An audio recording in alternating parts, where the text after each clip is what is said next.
But by the way, coming back to Omar Abdullah in fact took a pot shot at his own father yesterday when Farooq Saab actually said that irrespective of whether they won a majority or not, if they did a government, they should take on board the PDP and form a government of a united government of sort.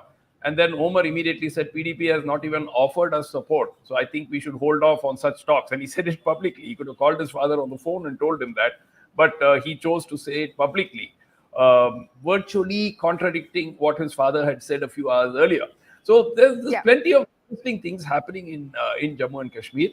And I think that, at least as far as J&K is concerned, we should wait till the final position is clear, which would probably be, maybe 2 o'clock, 1:32 in the afternoon, for us to actually know, especially if it's a close fight.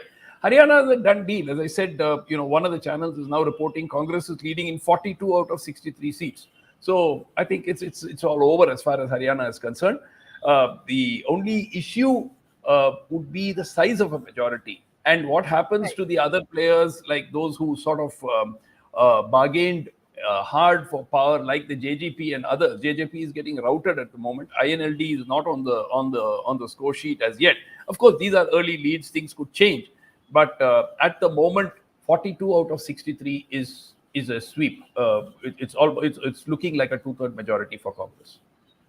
Absolutely. In Haryana, the question will be, "Kaun banega Mukhyamantri?"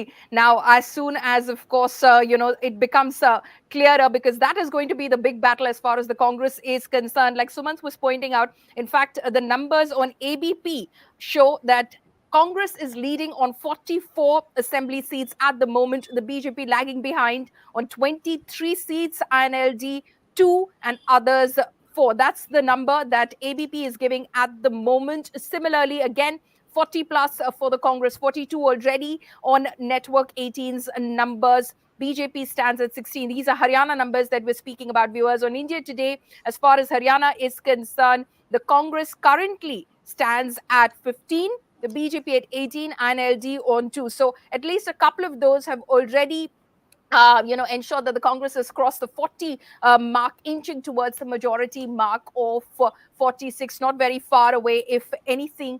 In fact, on ABP, as we speak right now, Congress touches the 46 mark. So it's a done and dusted matter as far as Sumant is, as far as Haryana is concerned, as Sumant has been saying as well. Question will be, "Kaun banega Mukhyamantri?" because there are many CM hopefuls. One of them, of course, is the former Chief Minister of the state of Haryana, Bhupinder Hooda. Here's what he said last night.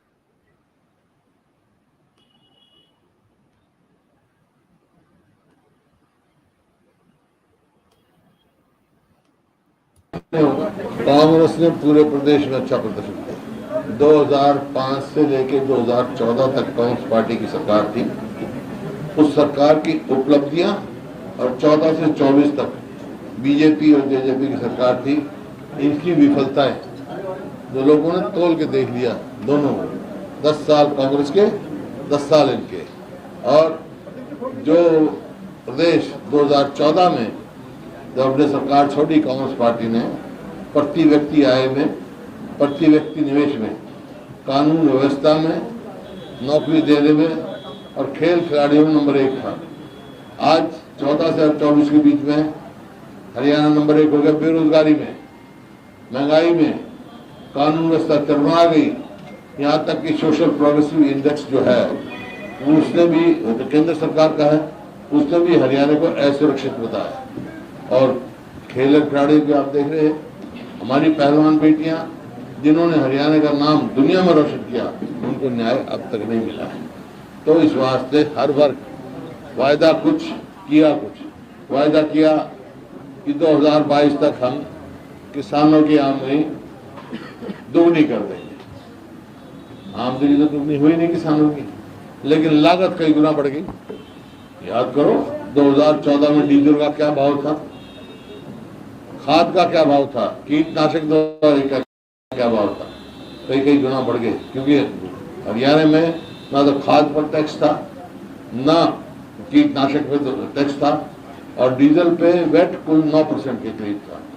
अब diesel पे wait भी 18% हो गया, खाद पे भी GST लग गया, और कीटनाशक दवाई पर भी, तो लागत तो बढ़ गई आम निकट की। इसी प्रकार से हमने कांग्रेस पार्टी ने 4 लाख 100 गज के प्लॉट दिए शेड्यूल कास्ट को, बैकवर्ड क्लासेस को, और 3 लाख चिन्हित कर दिए 3 लाख और देने थे। सत्ता परिवर्तन हुआ, प्राप्त नहीं, उन्होंने स्कीम बंद कर दी।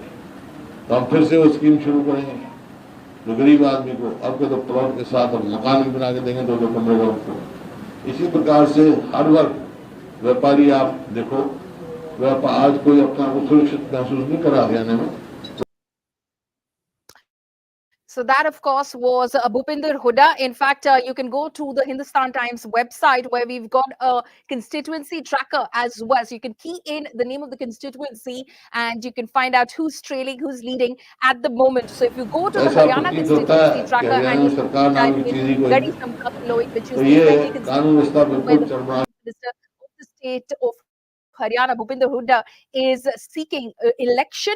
He, in fact, at the moment is leading. No surprises there. He, of course, continues to be a heavyweight as far as Haryana elections are concerned. Possibly again a CM hopeful as well. At least he did get his way with the ticket distribution as far as the Congress is concerned. Tanvi Pruthi, political analyst, is also joining us this morning. Tanvi, thank you so much for joining us here on Hindustan Times this morning. I was just discussing and we were just rattling off some of the numbers on the various websites at the moment as far as Haryana is concerned. On ABP, for instance, already Congress has crossed the majority mark. It is at 47, while the BJP stands at 20 at the moment. On the India Today website, if I quickly go to that, I see that Congress leads on 25, BJP on 21, Conservative India Today at the moment. But on Network 18, for instance, again, Congress touching the majority mark of 46 in Haryana, BJP trailing behind at 19. Did you also, as you woke up this morning, know that it was going to be an easy walk for the Congress as far as these elections are concerned? The results were quite predetermined. As far as the majority goes, I was very sure that Congress will cross the majority mark, and BJP will not be able to bag more than 20 seats. That's my number for BJP. I want to predict this morning, because the reason is that the election was very bipolar. At least on near about 70 constituencies, there was a direct fight between the BJP and the Congress. And the BJP is not just facing 10 years of anti-incumbency; they're facing people's anger. People are literally angry in Haryana because of the farmers' protest, because of the restless protest, because of the Agniveer scheme, because of the non-performance of the Khattar government. So it was not just about this time. Prime Minister Modi's magic did not work in Haryana like it did in the last 2 elections. Jat consolidation happened in the last election as well. However, the vote got split between JJP and Congress. This time, the Jat consolidation, the Jats have put all their eggs in the Congress basket, and that is why the Congress stands very strong, because JJP will not be able to open their bank today. In fact, Mr. Dushyant Chautala will not be able to win his own seat of Ujana. He might come on number 4, forget number 2 and 3. So that's how bad position of JJP is. INLD will, of course, get a few seats in Haryana here and there, 4 to 5, and independents like Mrs. Savitri Jindal, she will definitely win her seat of SR, and a few of them, Mr. Devendra Kadyan, they 3 seats I'm very sure that independents will win. So apart from that, the fight is majorly bipolar between BJP and Congress, and it benefits the Congress more on the ground. And you were discussing about the chief ministerial candidate. So let's just say that this election was fought in the name of Mr. Bhupinder Singh Hooda, and he clearly expects his due. But I really hope that we can have a deputy CM, in the as Mrs. Kumari Shelja, because Haryana has never had a women chief minister, and the participation of women in politics is so bad. This time Congress party has the highest number of women candidates, and that is 12 out of 90 candidates that they have listed out. Other political parties have 10, 11, just like that. So I really hope that Mrs. Kumari Shelja's coming of age as the deputy chief minister will bring that change in Haryana politics. But, other than her being, of course, a very prominent Dalit face as well, Bhupinder Hooda, it seems, did have his stamp marked as far as the Congress's election campaign was concerned going into these assembly elections, because over 70 candidates were of Mr. Hooda's choice in these elections. Yes, definitely. I completely agree that, that when the ticket distribution, Mr. Huda had a free hand.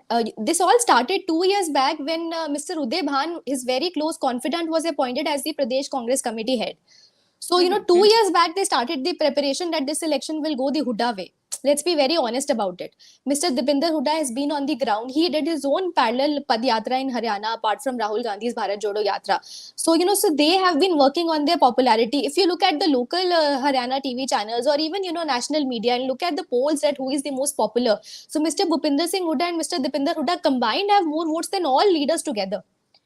So that is the kind of popularity that they enjoy in Haryana, and nobody can take that away from them. So, like I said, this election belongs to them. I don't think that the seat of chief ministership is even contended. However, I think we can make a room for deputy chief minister.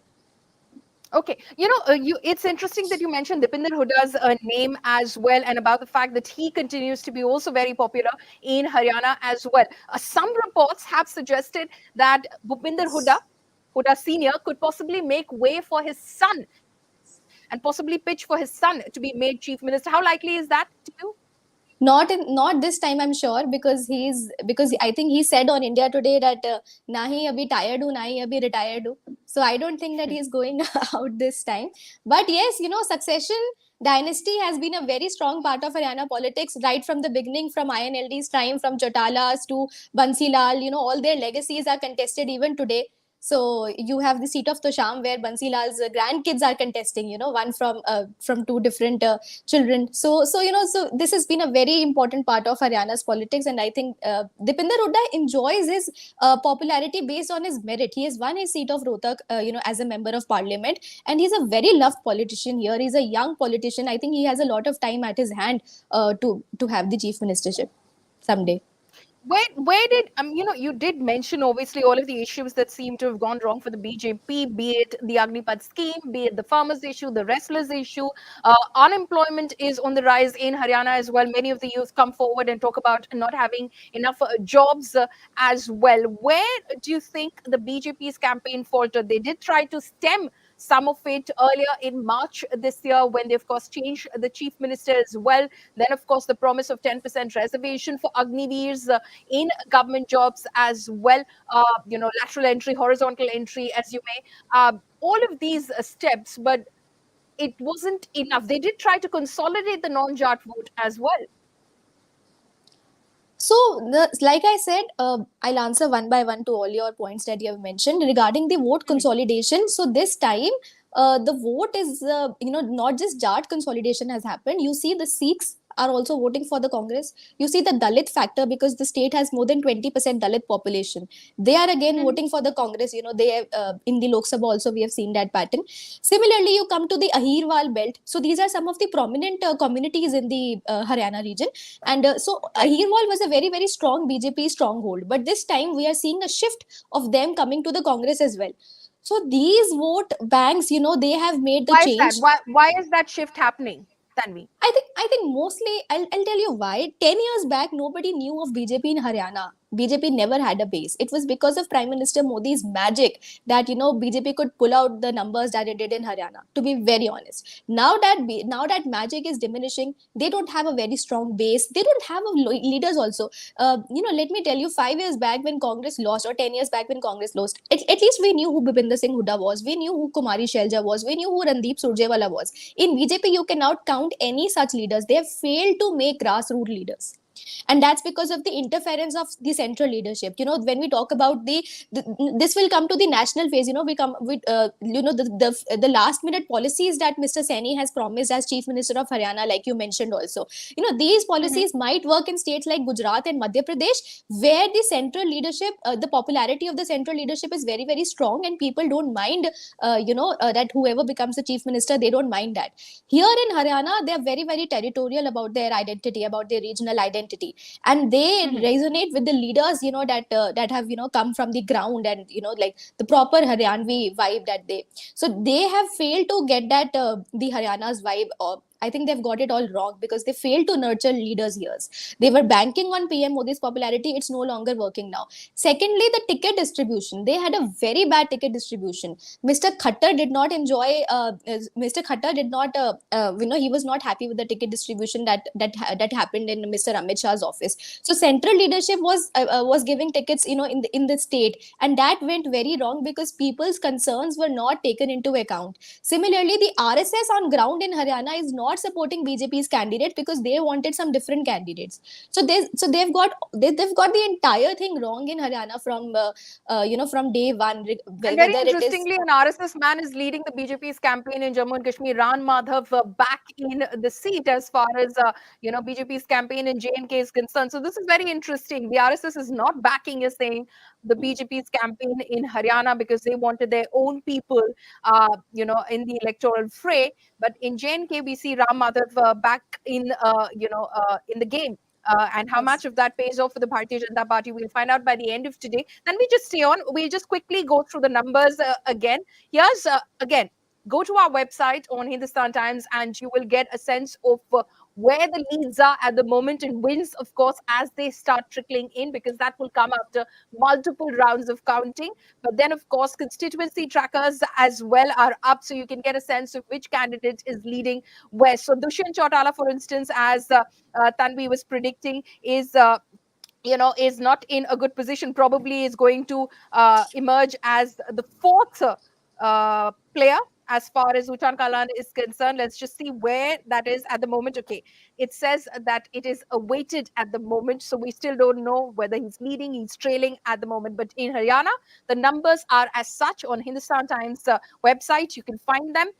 As far as Congress is concerned, it is leading on 28 seats, the BJP on 26, and as far as the rest are concerned, no numbers for them at the moment. But NLD still could open its account, as Tanvi was pointing out. On ABP at the moment, it stands at about 49 for the Congress and 21 for the Bharatiya Janata Party. And on News 18, it is about 55 for the Congress at the moment and 23 for the BJP. Independents are getting about 6 seats is what News 18 is saying at the moment on the India Today website. What we're looking at, 48 for the Congress again on the India Today website. Now the Congress seems to have crossed the majority mark of 46. BJP stands at 15 at the moment, NLD at 2.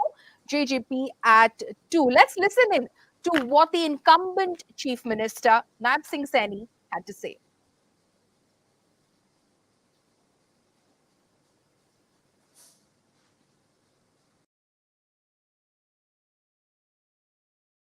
ऊंचाइयों के ऊपर लेकर के गए। हम विकास के मामले में भारतीय जनता पार्टी देश और प्रदेश को ऊंचाइयों के ऊपर लेकर के गई है। हमने बिना क्षेत्रवाद के ईमानदारी से हरियाणा प्रदेश का काम किया। इस बात को लोग एक्सेप्ट करते हैं। जब लोग एक्सेप्ट कर रहे हैं तो भारतीय जनता पार्टी तीसरी बार सरकार बना रही है।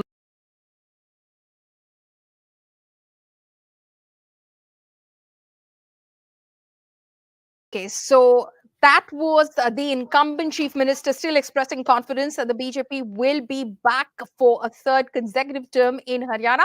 Also, here's a soundbite from Aditya Surjewala, the son of veteran Congress leader Randeep Surjewala, who's seeking election from the Kethal Assembly constituency, 25 years old, only one of the youngest candidates in the electoral fray.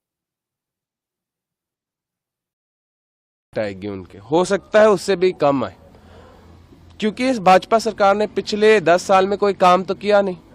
लोग उन्हें vote देना भी नहीं चाहते। हमने 2019 में भी देखा था कैसे उनकी सीटें कम हुई। इस बार तो किसान आंदोलन के बाद और इतनी ज्यादा बेरोजगारी के बाद, इतना ज्यादा भ्रष्टाचार के बाद कोई भी वोट देना नहीं चाहता। मैं जानता हूँ 15 सीट से कम आएगी।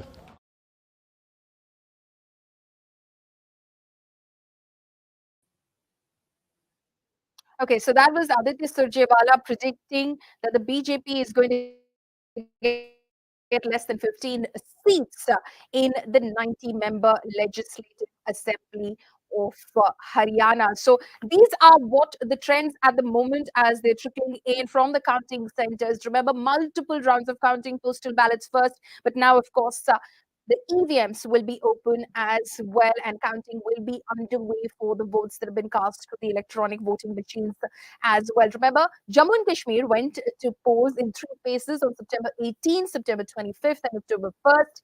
Haryana went to polls on October 5th in a single phase election. High stakes battle, many prominent faces. Our guests continue to be live with us this morning. You can watch the simulcast of these conversations that we're having with our experts and analysts who are breaking down the results for us as they come in on Hindustan Times and Mint as well. Tanvi Pruthi continues to be with us. Aditya Surjewala, of course, points to the fact over there, Tanvi, that there are many young faces, scions of various families of Haryana who are in the fray in the Haryana Assembly elections, be it the Chautalas, Dushyant and his brother Digvijay Singh Chautala, there's Abhay Singh Chautala, there's Aditya Surjewala, there's Bhavya Bishnoi, several of the young faces that are hoping to carry on their family's legacy. Many prestigious battles here. Yes, definitely. So, Aditya Surjewala is fighting from Kethal and he's definitely winning. And I think he'll be the youngest MLA, in this Vidhan Sabha. And at the age of 25, I didn't even know what I wanted to do, honestly. So, and Bishnois, of course, they have a battle to fight. And so Bishnois, if we look at that, Shruti Chaudhary is also fighting. Kiran Chaudhary just left Congress party and she's joined BJP, and her daughter is fighting from the BJP ticket. So there are many in line, CM's kids, deputy CM kids. So like I said, dynasty is a very important factor in Haryana. And even after this, even if we talk about merits and demerits of dynasty politics, but it's not going anywhere, it seems like. And the thing is that we keep having this discussion that whether it's good for our politics or is it bad, but people keep voting for them, and as long as people are voting for them, you can't really take that out of your political system. Right, yeah. People keep voting for them is a point that you're making over here as well. The dynasty politics is for all to see as far as Haryana is concerned. Going by the numbers, I mean, obviously, I shouldn't be calling it that soon, but it indicates towards a Congress sweep, the Congress forming a majority government in Haryana. As far as BJP is concerned, what sort of course correction would it require for the BJP to be back in the game in Haryana, Tanvi? They'll have to start from the scratch. First of all, they will need to build their cadre again. Because they will have to work on nurturing leaders from the ground, people who are adept of Haryana's politics, people who are who can be appreciated by the people of Haryana. So Naim Saini and both ML Khattar, both of them do not enjoy that sort of popularity in Haryana as of now. So of course there will be a lot of changes from the ground that they will have to do. Right. The decision to change Manohar Lal Khattar, do you think that was the right decision taken by the BJP? BJP tends to do that. Not the first time that right on the anvil of a state election, they've changed the chief minister. They've done it in Uttarakhand. They've done it in Gujarat in the past as well. They've done it in Karnataka as well.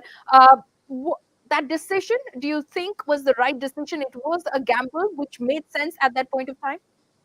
6 months back before the elections, I don't think that made much sense to me. Had it happened at least 2 years back and you had given some time to the new elected chief minister to make some changes, to go to the ground, that might have probably helped him, because as far as I know, even his Ladwa seat, Mr. Naib Singh Saini might not win today. So even his seat is it is actually a tough fight that he's fighting. There. Yeah. So if it had happened, let's say a year back or 2 years back, and he had some good time on his plate, but the damage that Mr. Khattar had caused to the party, I think that was huge to that was very difficult to overcome. And then people are also upset that you took Mr. Khattar to the cabinet, and nobody understood that why. Because you had so many BJP, there are so many young politicians, young good leaders who can be accommodated. Mr. Khattar's political career is almost over, and why did you want him in the center? Probably because Mr. Modi just want some yes men in his cabinet who will not object to what he wants to do. So apart from that, there is no logical reason why he wanted Mr. Khattar in this cabinet. Okay.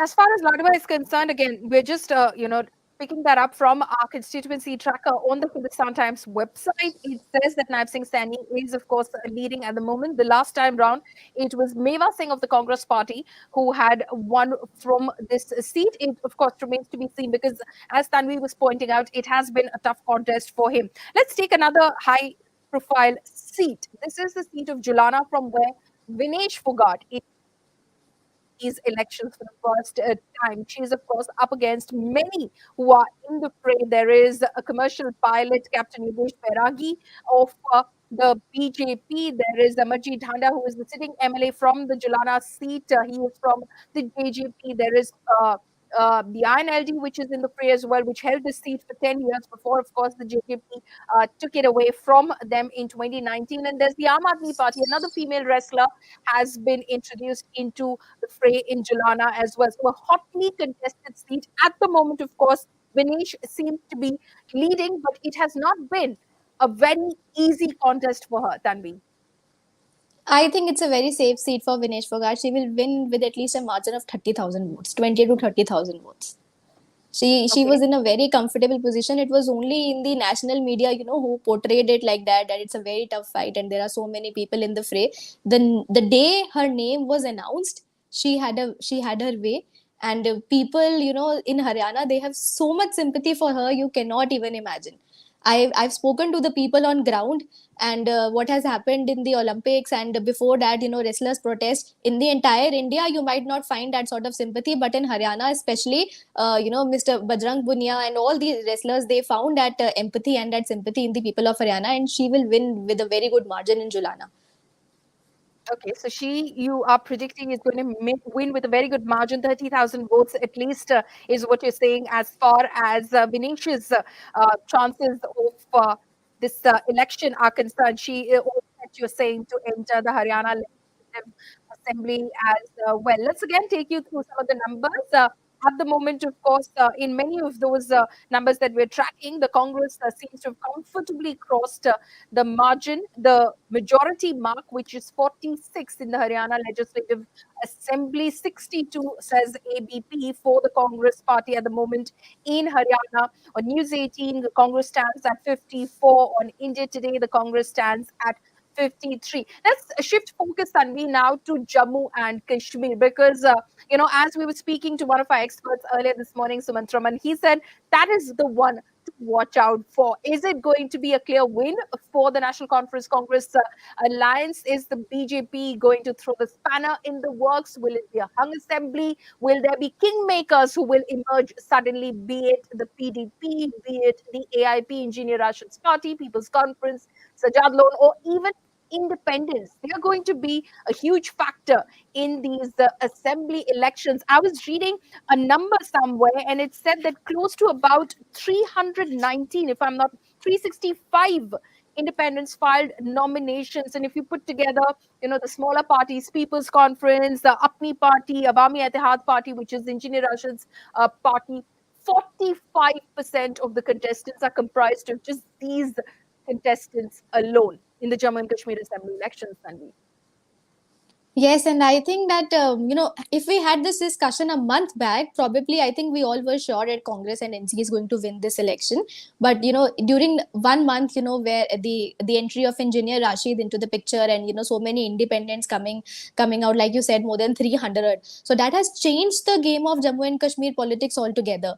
So now we'll have to see that nobody is getting a majority. That's what even I feel, that Congress and NC will not get a majority, and they will need the support of either the independents or the PDP. So let's see where they will go. So you have the Loans party, you have Engineer Rashid's party, you have PDP, who might end up being the kingmaker, as long as we are banking on the fact that Engineer Rashid had some influence in the Bamar region, like because he won that constituency in the Lok Sabha. But will that influence continue in the Vidhan Sabha elections? That also we'll have to see. So because it's happening after such a long time, there is so many arithmetic involved. We'll have to see what the outcome is. But one thing is clear, as we can see from the numbers also, that BJP is very comfortable in Jammu. Kashmir, like we all anticipated, they might not have their way. Jammu, of course, they're getting good numbers. So if BJP is getting 20 to 30 seats in Jammu, then clearly Congress and NC are not going to get that majority, and they need the coalition of either the independents or the PDP. You think the BJP would be bettering its number of 25 from last time round in 2014 when assembly elections were held in Jammu and Kashmir? They would better that number this time round, especially in the Jammu region, because the seats and have gone up in the Jammu region. They were 37 earlier. Currently, it stands at about 43 seats. So the reports that I studied from Jammu, people were not very happy with the BJP's performance because of the security concerns and the recent attacks that happened in Jammu and various other factors also. See, Jammu people have always felt that they've been neglected because of the pampering of the Kashmir Valley. Majority of the Hindus there also feel that way. So this time, the polarization in Jammu actually started happening when the NC made that promise of Article 370 coming back, and those kind of speculations came about. So that's when the polarization happened, and BJP got more stronger in the Jammu region. How many seats will it impact? I'm not sure, but yes, they are definitely winning around 25 to 30 seats. 25 to 30 seats is a big number, and it could become quite a bit of a deciding factor. Of course, the BJP is saying that they're not in talks with anyone, if at all they are in a position to form government. Remember, in the last time round, viewers, in 2014, in the assembly elections that were held in Jammu and Kashmir, the PDP and the BJP eventually came forward in coalition to form government. But the BJP at that point of time had spoken to both parties, had spoken to the National Conference as well, had spoken to the PDP as well, and eventually chose to go with the PDP. And then, of course, that alliance ended in 2018 with the BJP pulling out of the Jammu and Kashmir government at the moment. Subsequently, the governor dissolved the JNK Legislative Assembly. Now, as far as all of these other players are concerned, who do you think are going to emerge as kingmakers who could be key to either side forming government in Jammu and Kashmir? Right now, I see the key in Iltija Mufti's hand because she has become very popular in Okay. the national media also, and in Jammu and Kashmir also, I keep seeing her rallies. So she is really getting good numbers there. Let's see if she holds the key. Then we'll have to see how Engineer Rashid's party performs. And everybody's alleging that he's the B team of BJP and he's come out to benefit the BJP. So we'll have to see that. And he made this recent statement also when he said that if BJP is not giving us the statehood, then we should have the president rule. So let's see. I think it's very difficult to speculate Jammu and Kashmir at the moment because first of all, I think congratulations to Election Commission for conducting the election so peacefully in the valley. I Absolutely. think Absolutely. after so many years, it was very difficult, and congratulations to Okay. the people of Kashmir for coming out to vote also, in participating in this festival of democracy. Absolutely. Yeah. Absolutely, absolutely. It was, in fact, the number stood at about a little over 63%, just a couple of percentage points lower than the turnout in 2014. But as Tanvi said, hats off to the Election Commission of India to have ensured a safe and secure electoral process for every voter who came out in Jammu and Kashmir and made his or her vote count. Of course, the results of it will be known by the end of the day today. Now, switching back across to Haryana, again, 90 legislative assembly seats. Let's take you through some of the key seats as far as Haryana is concerned, and which are those seats and the key candidates. Aditya Surjewala, we spoke about him at length. Tanvi, of course, is predicting that he will win and he will become one of the youngest MLAs in Haryana Legislative Assembly. Remember, he's only 25 years old. Then, of course, is the old horse, Anil Vij of the Bharatiya Janata Party, contesting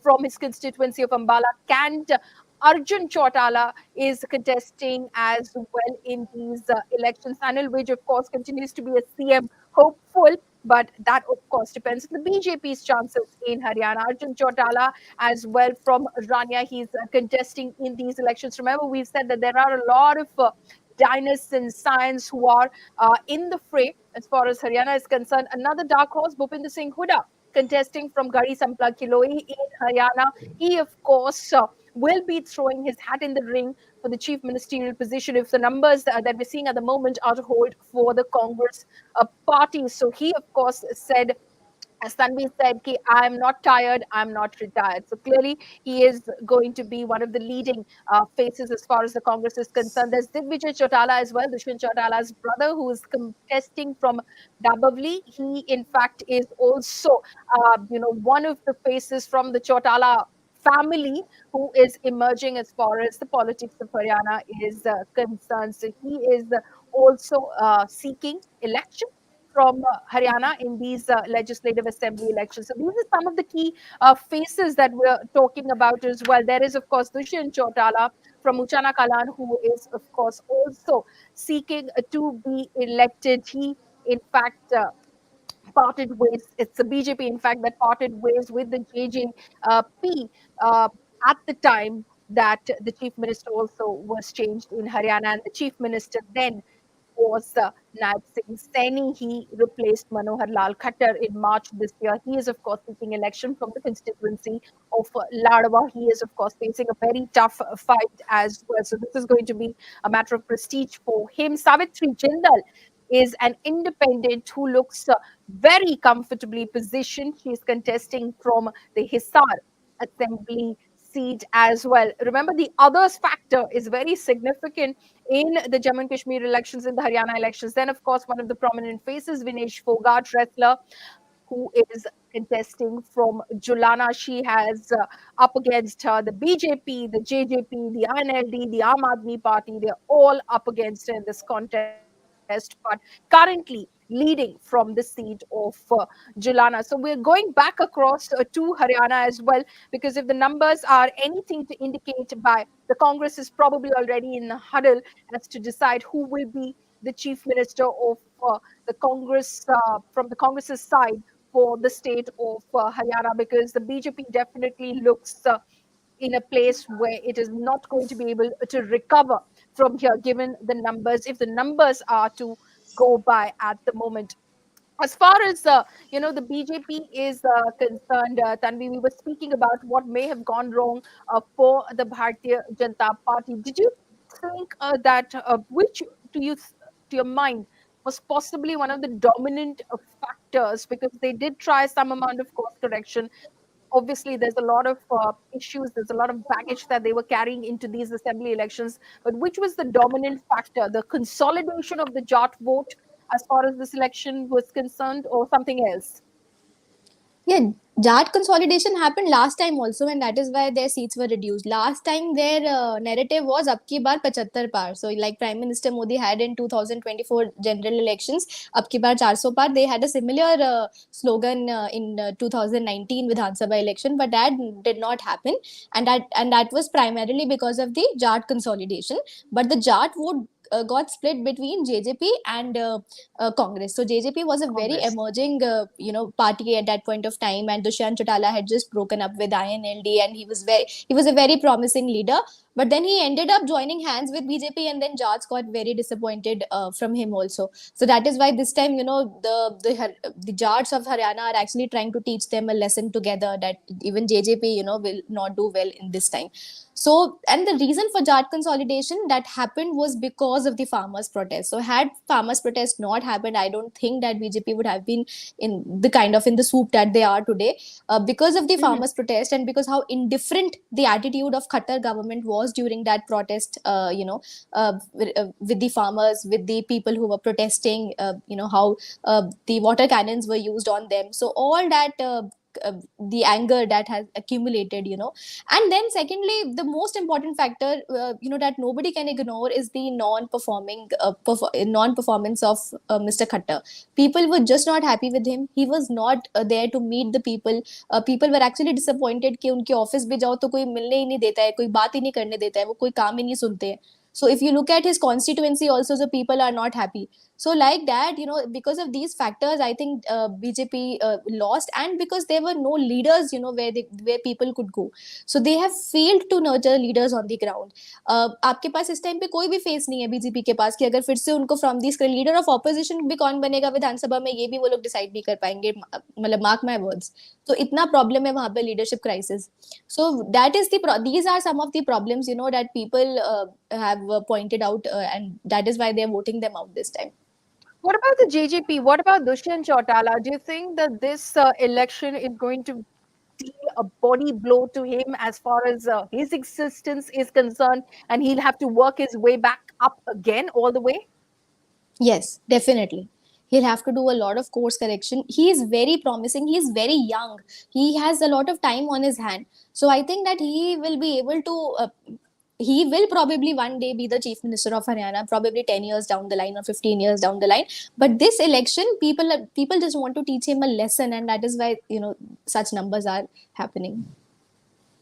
Okay, then we stay on with us. Let's cut back across to Jammu and Kashmir. Let's listen to what Engineer Rashid said, which has turned out to be a very controversial soundbite as well. Omar Abdullah has hit out at him as well. Of course, Omar was defeated by Engineer Rashid, but here's what Engineer Rashid said. ये होगा कि इक़्तिदार आता है जाता है, power कोई permanent चीज़ नहीं है। जब भी कोई इक़्तिदार में बैठता है, सिंहासन में बैठता है, उसको लगता है कि मैं कभी छूटूंगा नहीं। यही रिक्वेस्ट करूंगा हाथ जोड़ के कि मेहरबानी करके जम्मू कश्मीर एक साधारण स्टेट नहीं है। एक तरफ पाकिस्तान है, चाइना है, इंडिया है, बाकी लोग हैं, दुनिया की नज़रें इस पर हैं, स्टेट एक्टर्स हैं, नॉन स्टेट एक्टर्स हैं। कश्मीर के लोगों पर कृपया कीजिए, उन्हें जीने दीजिए, उन्हें सांस लेने दीजिए, उनके अधिकार दीजिए, उनको इंसान समझिए। इसको हिंदू मुस्लिम मत बनाइए, इसको आप एक मानवता की हैसियत से देख लीजिए। और कश्मीर का जो मुद्दा है, जैसे इंडिया क्लेम करता है पीओके पर, पाकिस्तान क्लेम करता है इस इंडिया पर, जो भी करना है, अगर जयशंकर जी इस्लामाबाद गए हैं तो सिर्फ दौरे के लिए न जाएं, दुनिया को धोखा न दें। मैं शंघाई कॉन्फ्रेंस के लिए गया, पर्दे के पीछे जो हो रहा है कुछ अच्छा करें, जैसे यहाँ शांति का वातावरण हो और उन मुद्दों पर इलेक्शन लड़ा जाए जहाँ डेवलपमेंट की बात हो, एजुकेशन की बात हो, बाकी चीज़ों की बात हो। लेकिन जब मारा मारी हो, जहाँ अपसफा लगा हो 35-37 साल से, जहाँ 1 लाख लोग कब्रों में सोए हों, जहाँ कश्मीरी पंडित बाहर हों, जहाँ करना, कैरन, उड़ी, मत्सल के हज़ारों फैमिलीज पाकिस्तान भाग गए हों, वहाँ आप सियासत की क्या बात करेंगे। इसलिए मेरी सबसे गुजारिश होगी, जो भी सरकार बनाए, let them become bridges between people of Jammu and Kashmir and New Delhi, so that our sufferings come to an end and people live with honor, dignity and self-respect.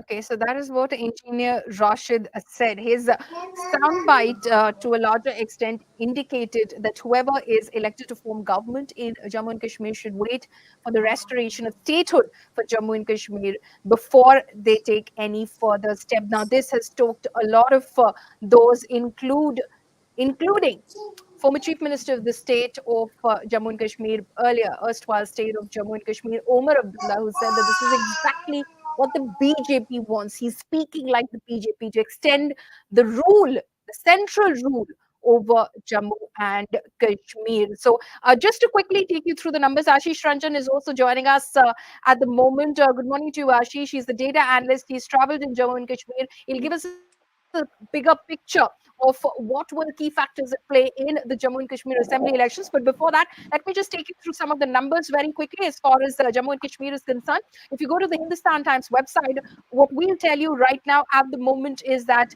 we're hearing that the JKN Plus, which is basically the National Conference and Congress Alliance, is leading on 25 seats, BJP on 24, PDP on 2, others too. That's what the Sun Times website will tell you. If you look at ABP at the moment, it will say that the alliance between National Conference and the Congress is leading on 45, BJP 28, PDP 5, and others 12. 12 is going to be extremely significant. India Today will tell you that as far as Jammu and Kashmir is concerned, the National Conference Plus, National Conference Congress Alliance is leading on 46 seats, PDP on 5, BJP on 28 at the moment, clearly better than its last performance. Last time it stood at 25 in the 2014 Assembly elections. And on News 18, if I quickly glance through that, it says that the NC is currently at 36, BJP on 27, and the independents are at 11 at the moment. And it says that the Congress stands at 9 at the moment. So if you count NC and the Congress, obviously way ahead of the Bharatiya Janata Party, the BJP already doing better. Of course, as far as his past performance is concerned. Ashish is joining us this morning. Ashish, good morning to you again. What were the key factors at play in Jammu and Kashmir? Many of our experts are telling us Haryana was a known scenario and a known case. We knew what was going to happen over there. It was very clearly indicative on the ground which way the wind is blowing. But Jammu and Kashmir could throw up a surprise. What were the key factors at play on ground, Ashish? Thanks, Polly. So if we think about the Jammu Kashmir, we will have to think two separate and very distinctive regions within a state. So when I say this, this is a clear-cut indication that the Jammu region and especially the Valley region have two different cultural and political significance of that. So the number you are showing, you are giving us, it's clearly indication that in the Valley region, the NC National Conference and Congress alliance are doing very well. But at the same time, in Jammu region, BJP is doing well. So, and this is not the new phenomena because in after the delimitations and after especially the abrogation of 370 and 35A in 2019, Jammu Kashmir has been going some different phenomena, different dilemma, and the dilemma is they just not lost the statehood, but also they got some additional, additional kind of suppression of the freedom of speech and other kind of things. So when, especially in Valley region, because I have traveled in this region, I got three sense, and these three sense are very region. The one is, of course, in terms of development, there are people will tell you that lots of infrastructure development happened during the LG rule. So roads has been connected very well. Also, the administrative accountability. So through the GPS and all other the thumb impression kind of things. So people are happy, but at the same time, people are very unhappy with the central government, especially the LG rule. And the reason is very simple. So due to 370 and 35A, the Kashmir people had certain privilege of, the being a statehoods, they had a privilege of jobs, and additional jobs and educational institutions, security, and also nobody can buy the land. And it was just fixed for the local indigenous people. Now they lost this kind of thing. So even in Jammu region, when you see people are happily voting for the BJP, but they are not very happy with the abrogation of 370.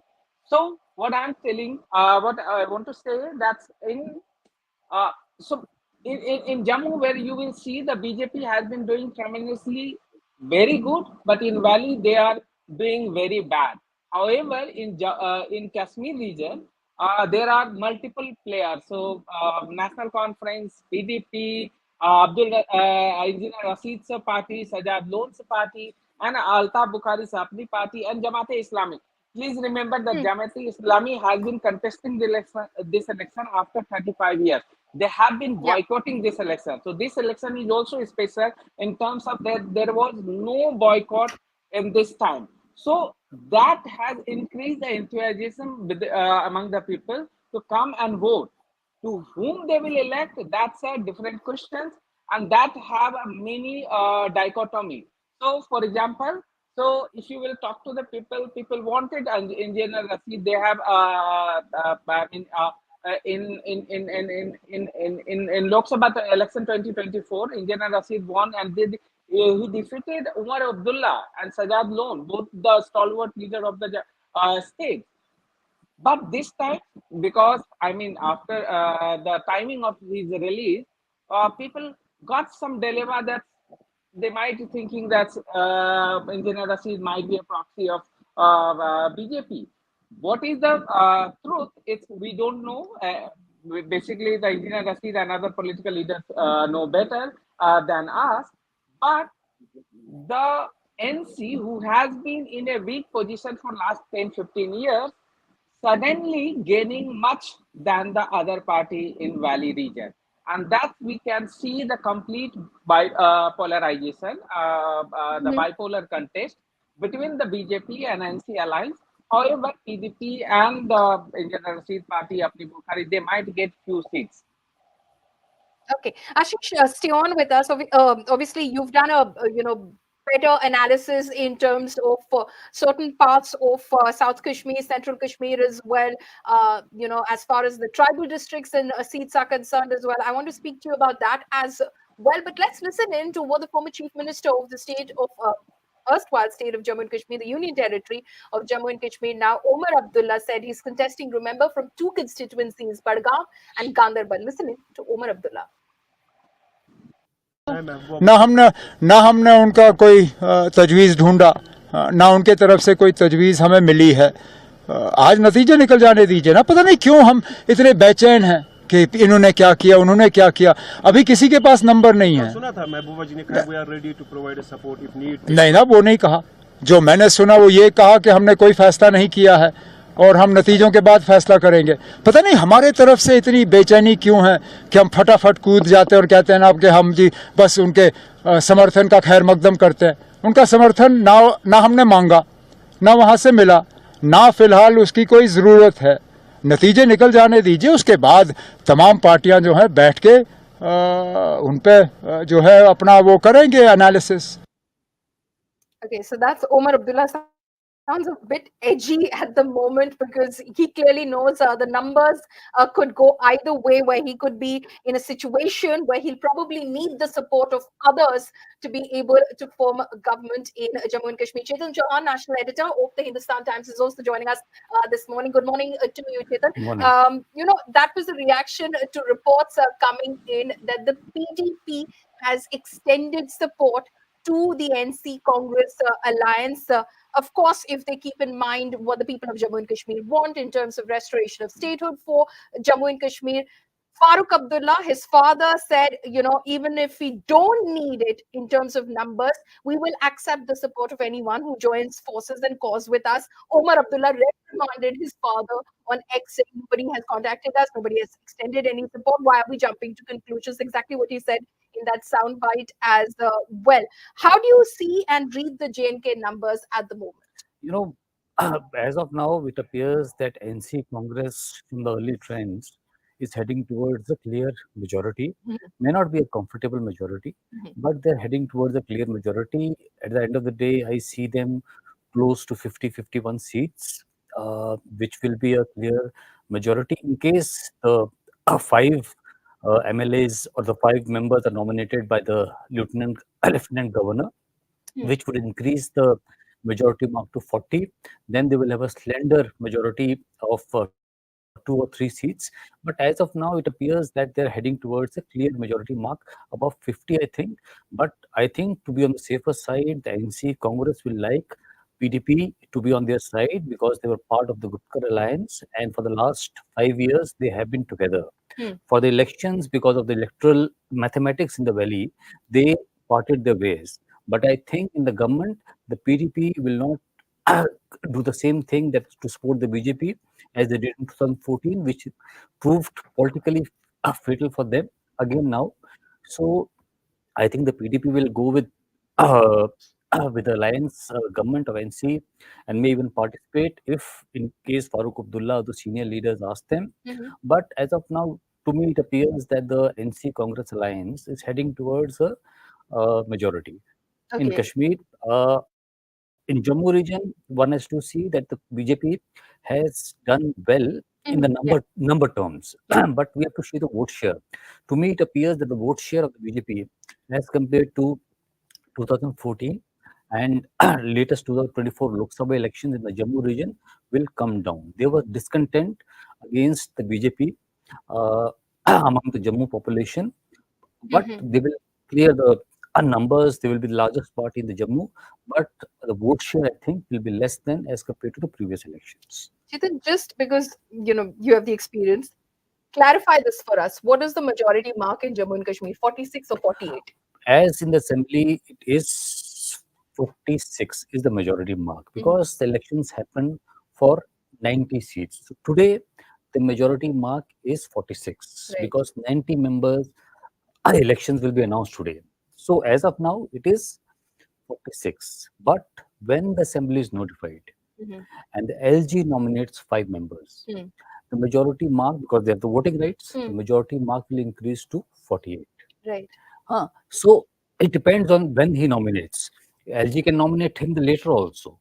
But there is a fear it could be imminent. It could be happening any As of moment. now, the changes which have been made in the rules, giving the powers to the Home Ministry and LG nominate, with elected government having no power even to recommend the names of nominated members, it appears that as soon as the assembly is notified, Mhm.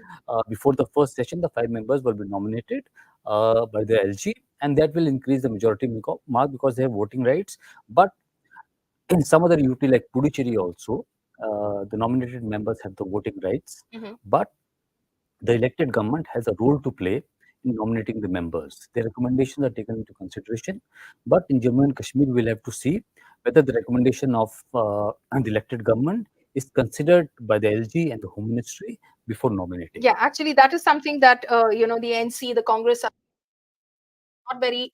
That should be the way that the recommendation of the You know, elected government is taken into in a consideration, but they're not democratic very sure about in it. a democratic setup, the elected government should have sway. Yeah. It is a union territory. The Home Ministry, the LG will have ultimate powers to accept or reject what the Okay. elected government says, because that is how the rules for Jammu and Kashmir has been framed, which is quite similar to Delhi and Puducherry also, but quite similar to Delhi. The LG has a lot of powers, Mhm. but unlike Delhi, the land and the police, the state government will have control over it, limited control over it, but it will have control. So there is a difference between Jammu and Kashmir UT and the Delhi UT. It is similar to Pondicherry in some ways and similar to Delhi in some ways. So it is a hybrid model for Jammu and Kashmir that the central government has proposed as the UT is for a UT administration.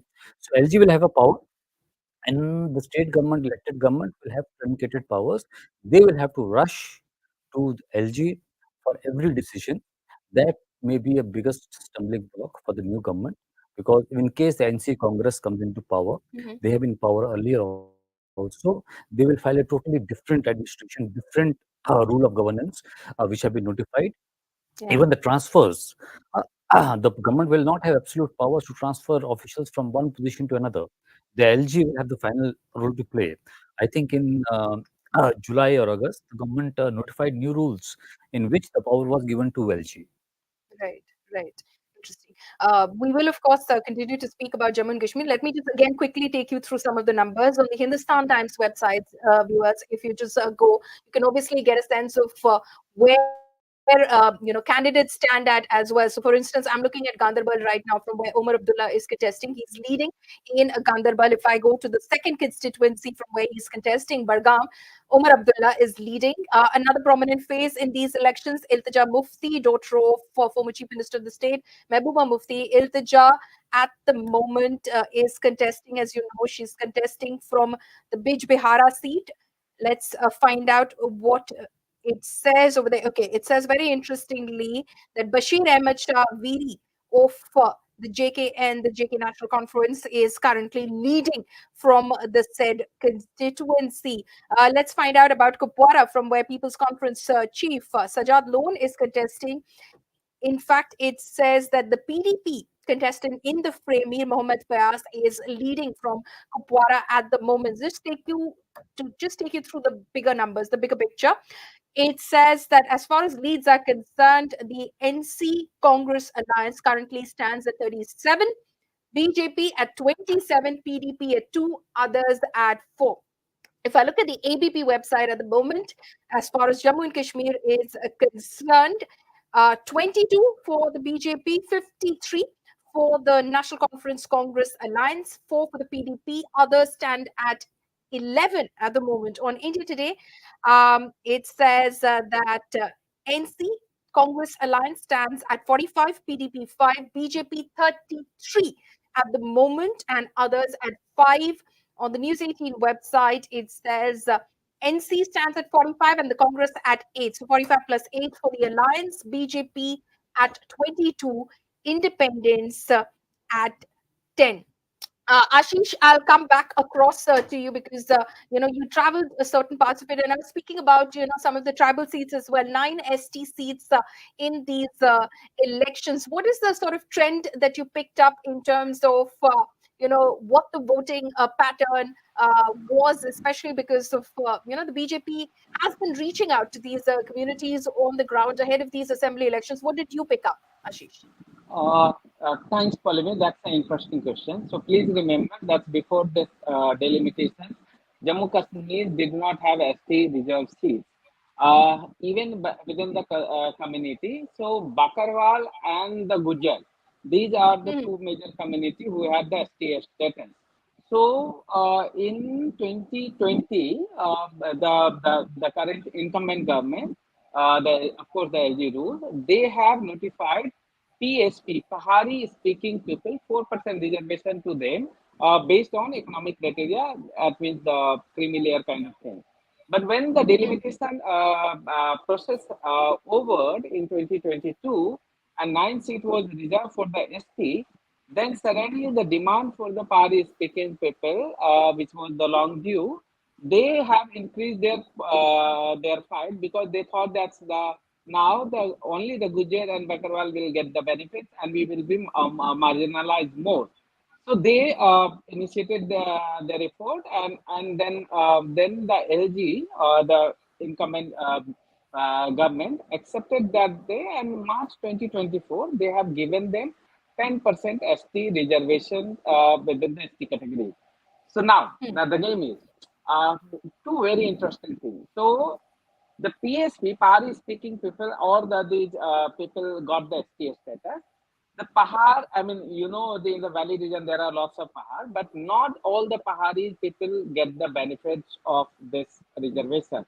However, in the district of Poonch and Rajouri, they have got the reservation status.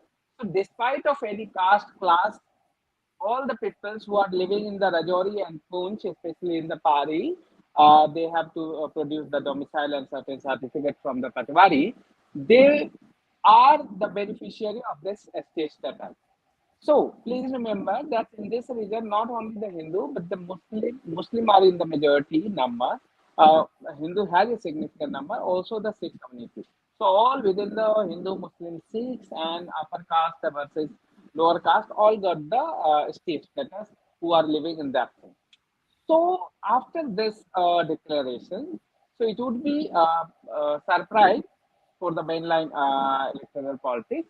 That's in Rajouri and Poonch, especially you will see that many of the Muslim voter might have voted to the BJP. And the reason is very simple, as the voter told us while we were doing the field work, that since BJP has given us something, because 10% reservation for the, apart from the seat reserve, they got the 10% reservation in jobs and the educational institution.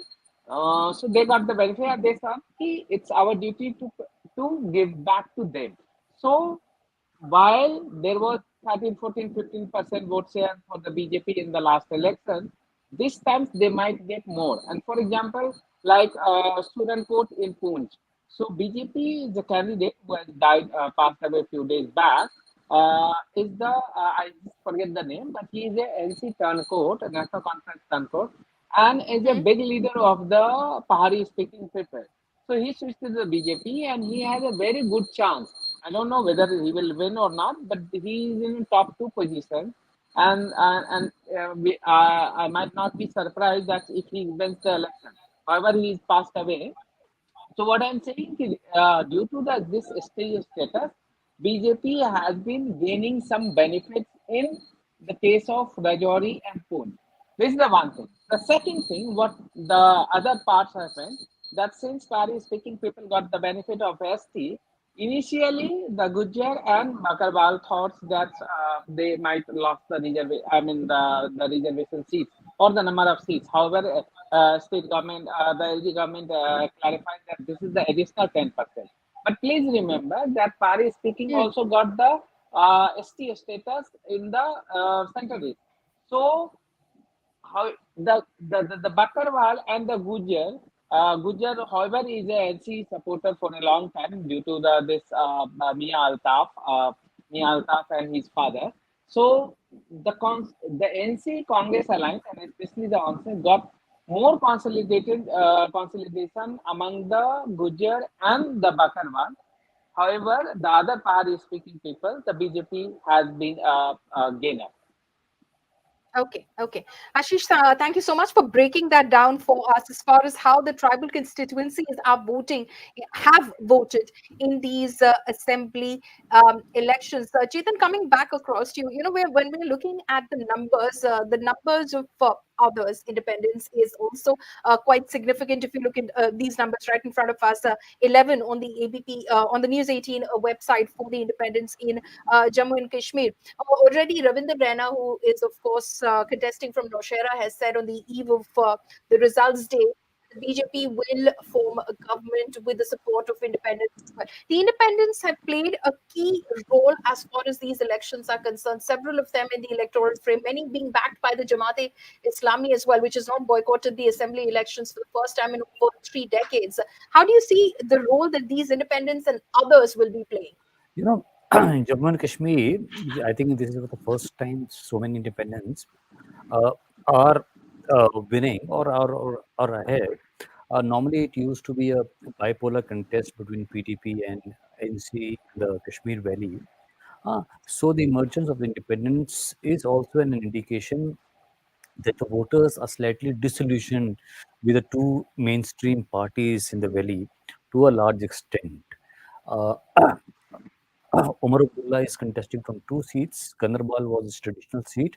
So clearly showed that how edgy he was. He was not sure that he will win from Ganarbal. So he went to Badgam, which was a safer NCC, considered an NCC seat. But in the formation of the government, it all depends on the numbers. If there is a hung assembly, then the independents will have a very important role to play. And they can, some of them can go and give some sort of outside support to the BJP. For few, the participation in the government, if in case the BJP stakes claim, would be difficult because in the valley, the sentiment is against the BJP. So it will be difficult. But in the past, independents who have won in the assembly, like Rashid Engineer and others, Rashid Engineer was an MLA for, I think, 2 or 3 terms in the Jammu and Kashmir assembly when it was a state. He had supported the incumbent NC government then also.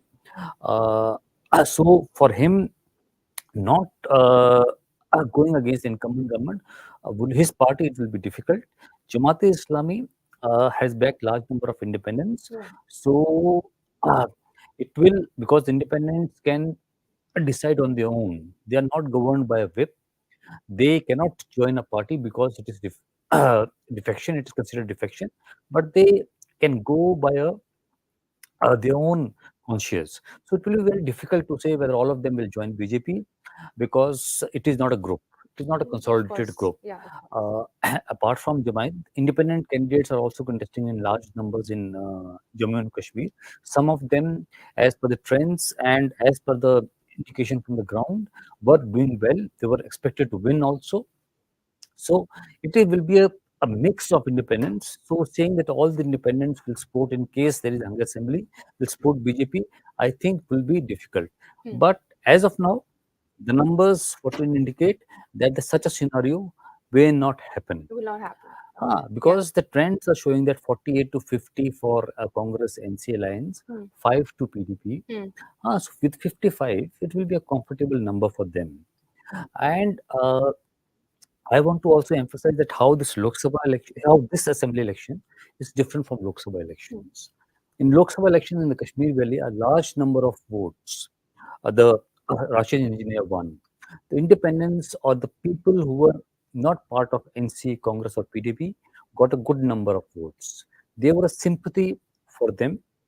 Like in case of Rashid Engineer, his family clearly said that if he doesn't win, he will be hanged. So that created a fear. And with that fear, people voted for him. But 4 months down the line, with his release from the jail for elections, a different signal went to people in Jammu and Kashmir. And also, NC is the only party in the Kashmir Valley which is cadre based. So it caters cadre was really rejuvenated this time, though it was facing some sort of a backlash from people that when we were in distress, did not come out. But with the cadre-based party, always give a strength to a political party. Like BJP is a cadre-based party. Yeah. So in Jammu, to fight BJP is very difficult because it's a cadre-based party. It has excellent booth management system, which in Kashmir Valley is the case for NC. It is, if you see the structure, many people will say it's something, the booth management, the structure of NC is similar to BJP in Kashmir Valley. So that's why I think the scenario in the assembly elections slightly changed as compared to the Lok Sabha polls. It is very early to look at the vote share trends because less than 5% votes have been counted. But I think as the day passes, we will see that NC has done well as compared to Lok Sabha elections in terms of vote share. So, because vote share indicates whether what the people thought, and the strategy to divide the NC vote by putting up so many independents, putting up smaller parties, Altaf Bukhari, Rashid Engineer, Jamaat, other independents may not have succeeded to the level people would have thought that it will succeed. Though the numbers as of now is 10 and 11, most exit polls gave 15 to 18 seats to independents, mostly from the Kashmir Valley. Yeah. And the exit polls. So as of now, the trend shows that the exit poll number is not coming to be true. Right. It is slightly on the lesser side. Yeah. And also on the numbers for NC and Congress, the exit poll gave them 45, 46, 40 to 46 seats. The early trend shows that they are doing slightly better than the exit poll numbers. Right. Right. But I will also like to discuss Haryana. Yeah, of course. Which is, we'll just play out one soundbite from Omar Abdullah before we switch to Haryana. Of course, we have to go to Haryana because Congress seems to have very comfortably crossed the halfway mark in Haryana. No surprises there, as most of our experts have been telling us since this morning. But let's just listen in to Omar Abdullah contesting from both Badgam and Gandarbal. Let's listen. वकीलों ने अपनी राय दी है. हमारे एक वकील जिन्होंने national conference की भी, वो लद्दाख के मामले में आपको याद होगा सुप्रीम कोर्ट में हमारे लिए कामयाबी हासिल की. उन्होंने कहा है कि गवर्नर साहब को अपने आप पे कोई इख्तियारात नहीं है कि वो ये सीटें भरें. ये सीटें अगर भरी जाएंगी तो असेंबली कायम होने के बाद और हुकूमत की जो राय है, पार्लियामेंट में भी यही होता है. प्रणब मुखर्जी साहब प्रेसिडेंट थे, कांग्रेस के बने हुए प्रेसिडेंट थे, लेकिन जब नॉमिनेशंस किए तो मोदी साहब की हुकूमत के राय के मुताबिक किए, कांग्रेस के उन्होंने मेंबर नहीं चुने. तो इसी तरह बेशक गवर्नर साहब मरकज की हुकूमत के यहाँ नुमाइंदे हों, लेकिन उन्हें आइन का ख्याल रखना चाहिए और ये 5 सीटें अगर भरी जाए तो यहाँ की हुकूमत जो बनती है आज, उसकी राय के मुताबिक. Okay, so that was, of course, Omar Abdullah commenting on the possibility that the Lieutenant Governor could soon enough nominate 5 members to the Legislative Assembly of Jammu and Kashmir. He's saying that it should be with the recommendation of the elected government of Jammu and Kashmir, as Chetan was in fact explaining to us earlier. Shifting focus now to Haryana as well. Let me quickly take you through the numbers before, of course, I take it to our guests as well to decode that for us. So if you go to the Hindustan Times website at the moment, it will tell you that the Congress seems to be leading on 49 seats, comfortably past the halfway mark of 46.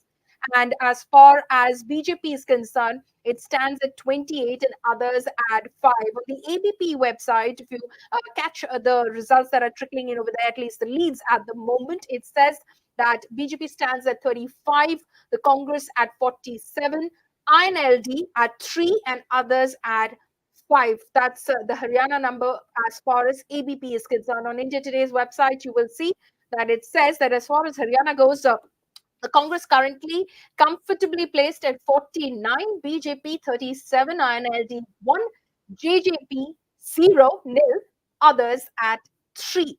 And on the News 18 website as well, which we're tracking at the moment, just to get a sense of where they stand, we'll try and get you those numbers as well. I'll pull that up very quickly. But yes, Congress seems to have comfortably crossed the majority mark in Haryana. Many saying no surprises over there. Is it now just down to kaun banega Mukhyamantri? No, it will be Kaun Banega Mukhyamantri, but the early trends is a good news for BJP in the terms that many people in exit polls also projected that BJP will be getting around 30 seats. But getting 37 seats for BJP Hmm. is a good number because last assembly elections they won 40 seats, just three less than Three short, the yeah. previous number. Hmm.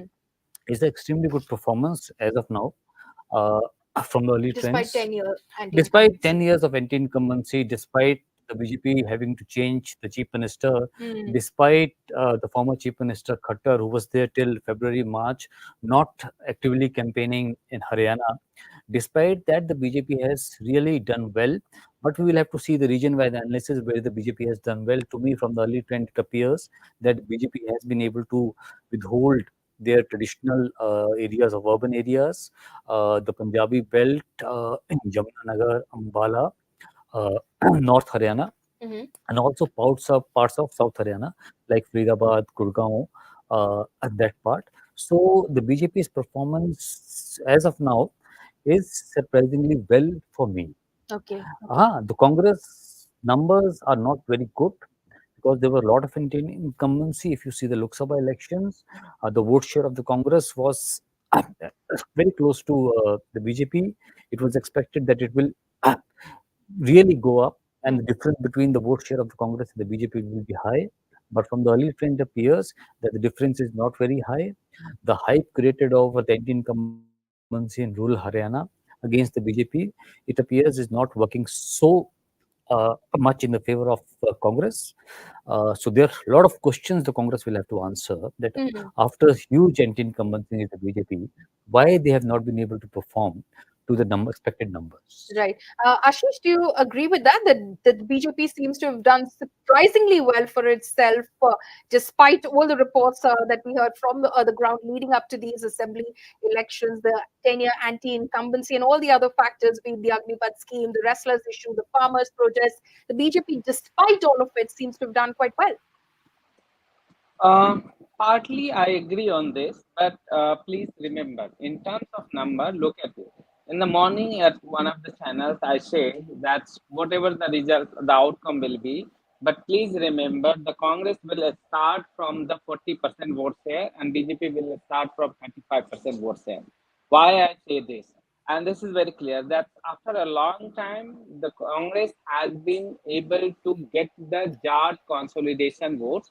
So there is a three community where while I was traveling in Haryana, I got the Jat, the Jatav, and the Muslims. These three communities are around 40% vote share of electorates of the Haryana. So Congress has a strong base on this.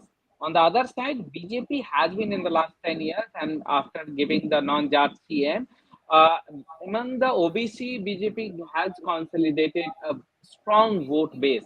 Whether you say it's Hindutva vote or whatever they say, that's a different thing. But actually, on the ground, they have created a non-Jat consolidation. So,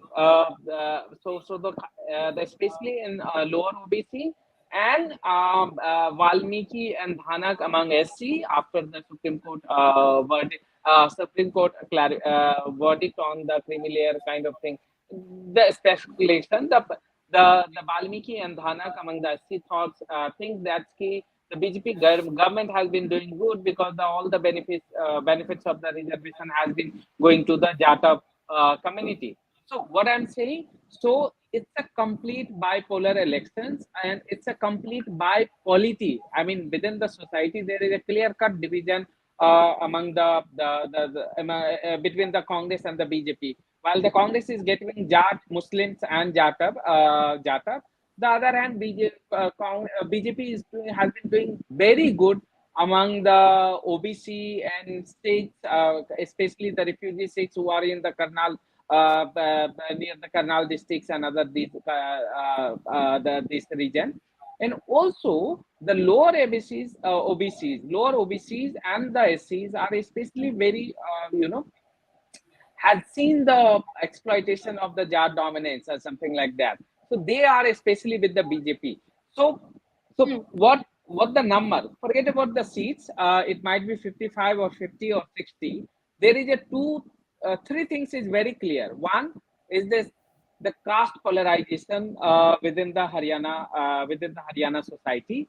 It happened after a long time. Usually, before that, INLD and Congress has been a dominant player, and they have been the Jat were both the side. But this time, after not having in power dominance in the state corridors, the Jat thinks that the Congress is a space where they can sense their power and the dominance against in the state. The second thing, what I'm seeing, it's Jat is not a simply significant in terms of number. They have around 22 to 23% in the state, but they are also influential in terms of educationally, socially, and economically. So lots of lower ABC and SC people are dependent on because they have been working on the Jat's land. So that community is also influential to catch other 10 to 15 to 20% vote share. So this thing, and the third thing, what I'm thinking after 30 to 35 years in the post 90s era, when we have been seeing the rise of regional parties and their dominance, Haryana, the first times in 35 years, will see the decline of regional parties massively. While I think that even in the last time INLD declined, but the JGP emerged. But this time the INLD, JGP all will be very marginalized. The main player will be the clear-cut BJP and the Congress. And Congress has a certain age due to the Jat anger, whatever you say, the Jawan, Kisan, and Palwan anger, and also the anti-incumbency. Because one person told me, even the BJP supporter in Panipat, that's two things lacking in the government. One, ठीक है, किसानों को 6,000 देते थे, 12,000 देते थे, but गरीबों को क्या मिला? जिसके पास जमीन नहीं है उसको पैसा देना चाहिए था सरकार को. The one thing that they also think the government has been giving to the more affluent community. That sense also that they are very against about the Jat. The second thing people say, the government should work on the inflation. So if they महंगाई कम होगी तो गरीब benefited होंगे.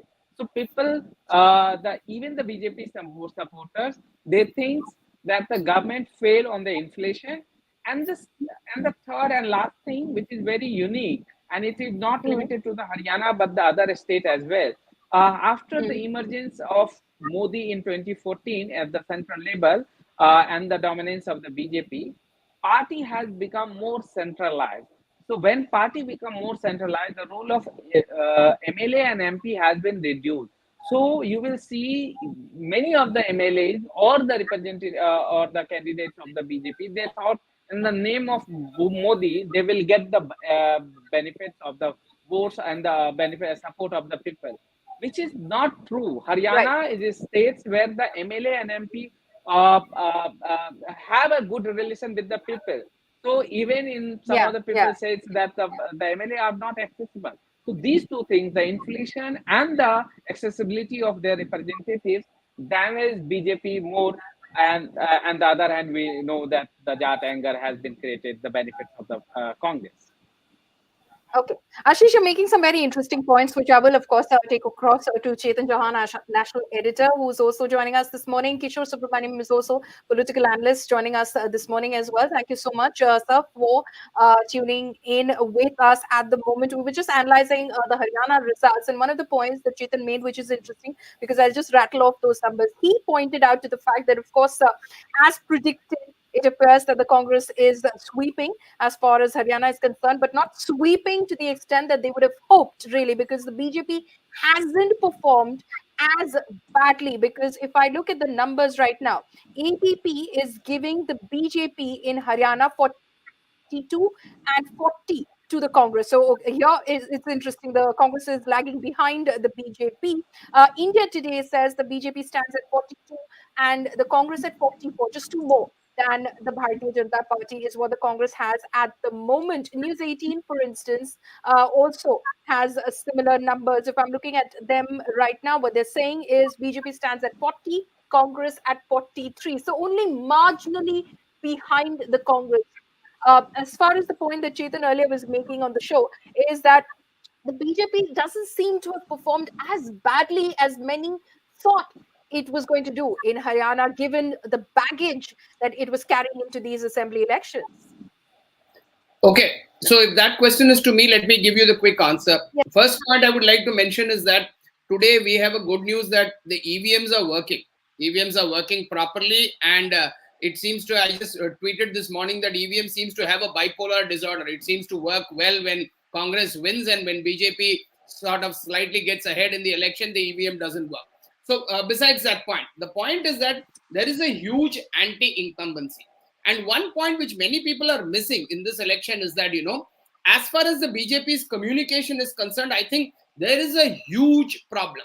The perception management of BJP has failed massively, whether it is the farmers' agitation, whether it is the Agniveer, whether it is anti-incumbency, even you take the Vinesh Fogart case, perception management when the protests were happening has been very, very pathetic. And that is one of the fundamental reasons I believe BJP is failing.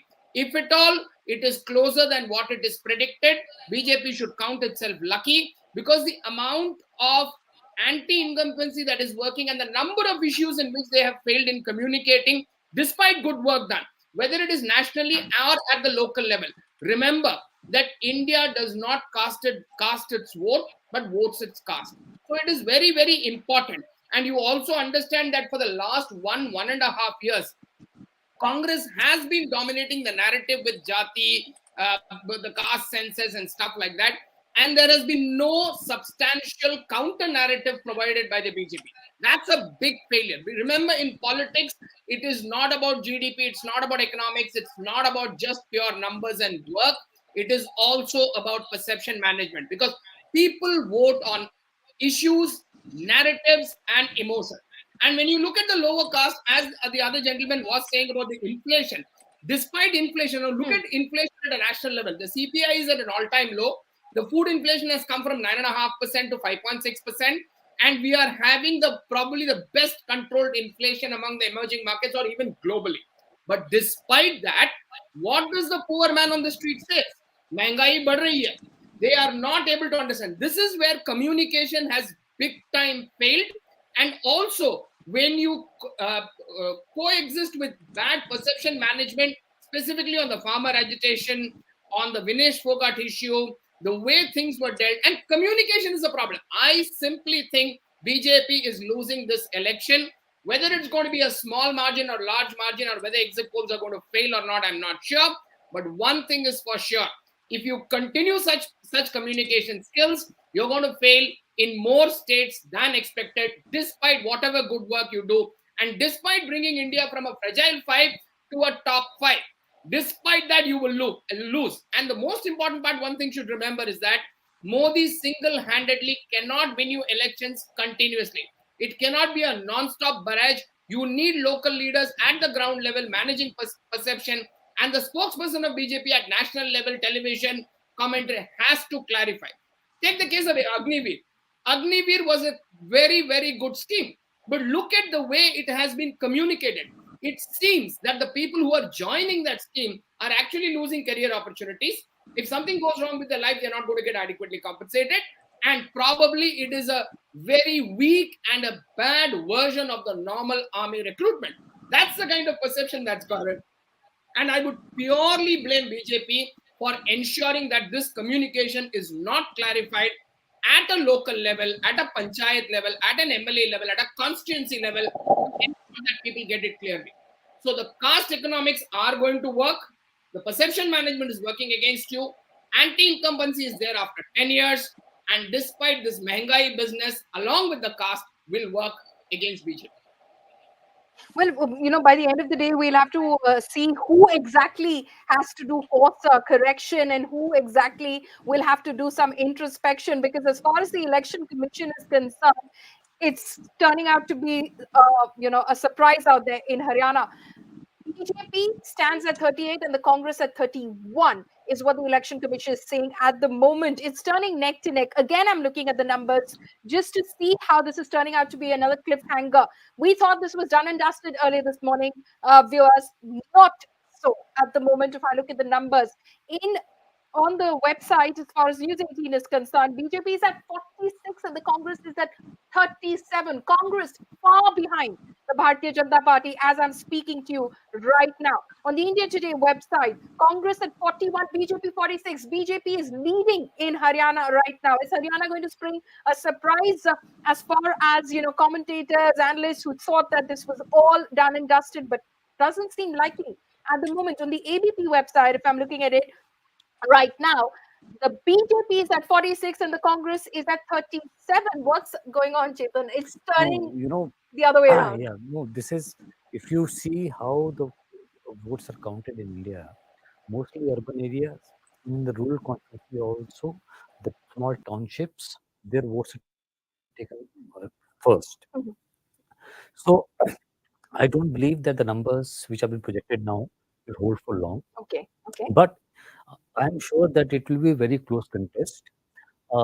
And what the posters have been saying, that writing of BJP, that there is a Congress tsunami, nothing like that is going to happen in Haryana. Mhm. It will be a much closer contest for me.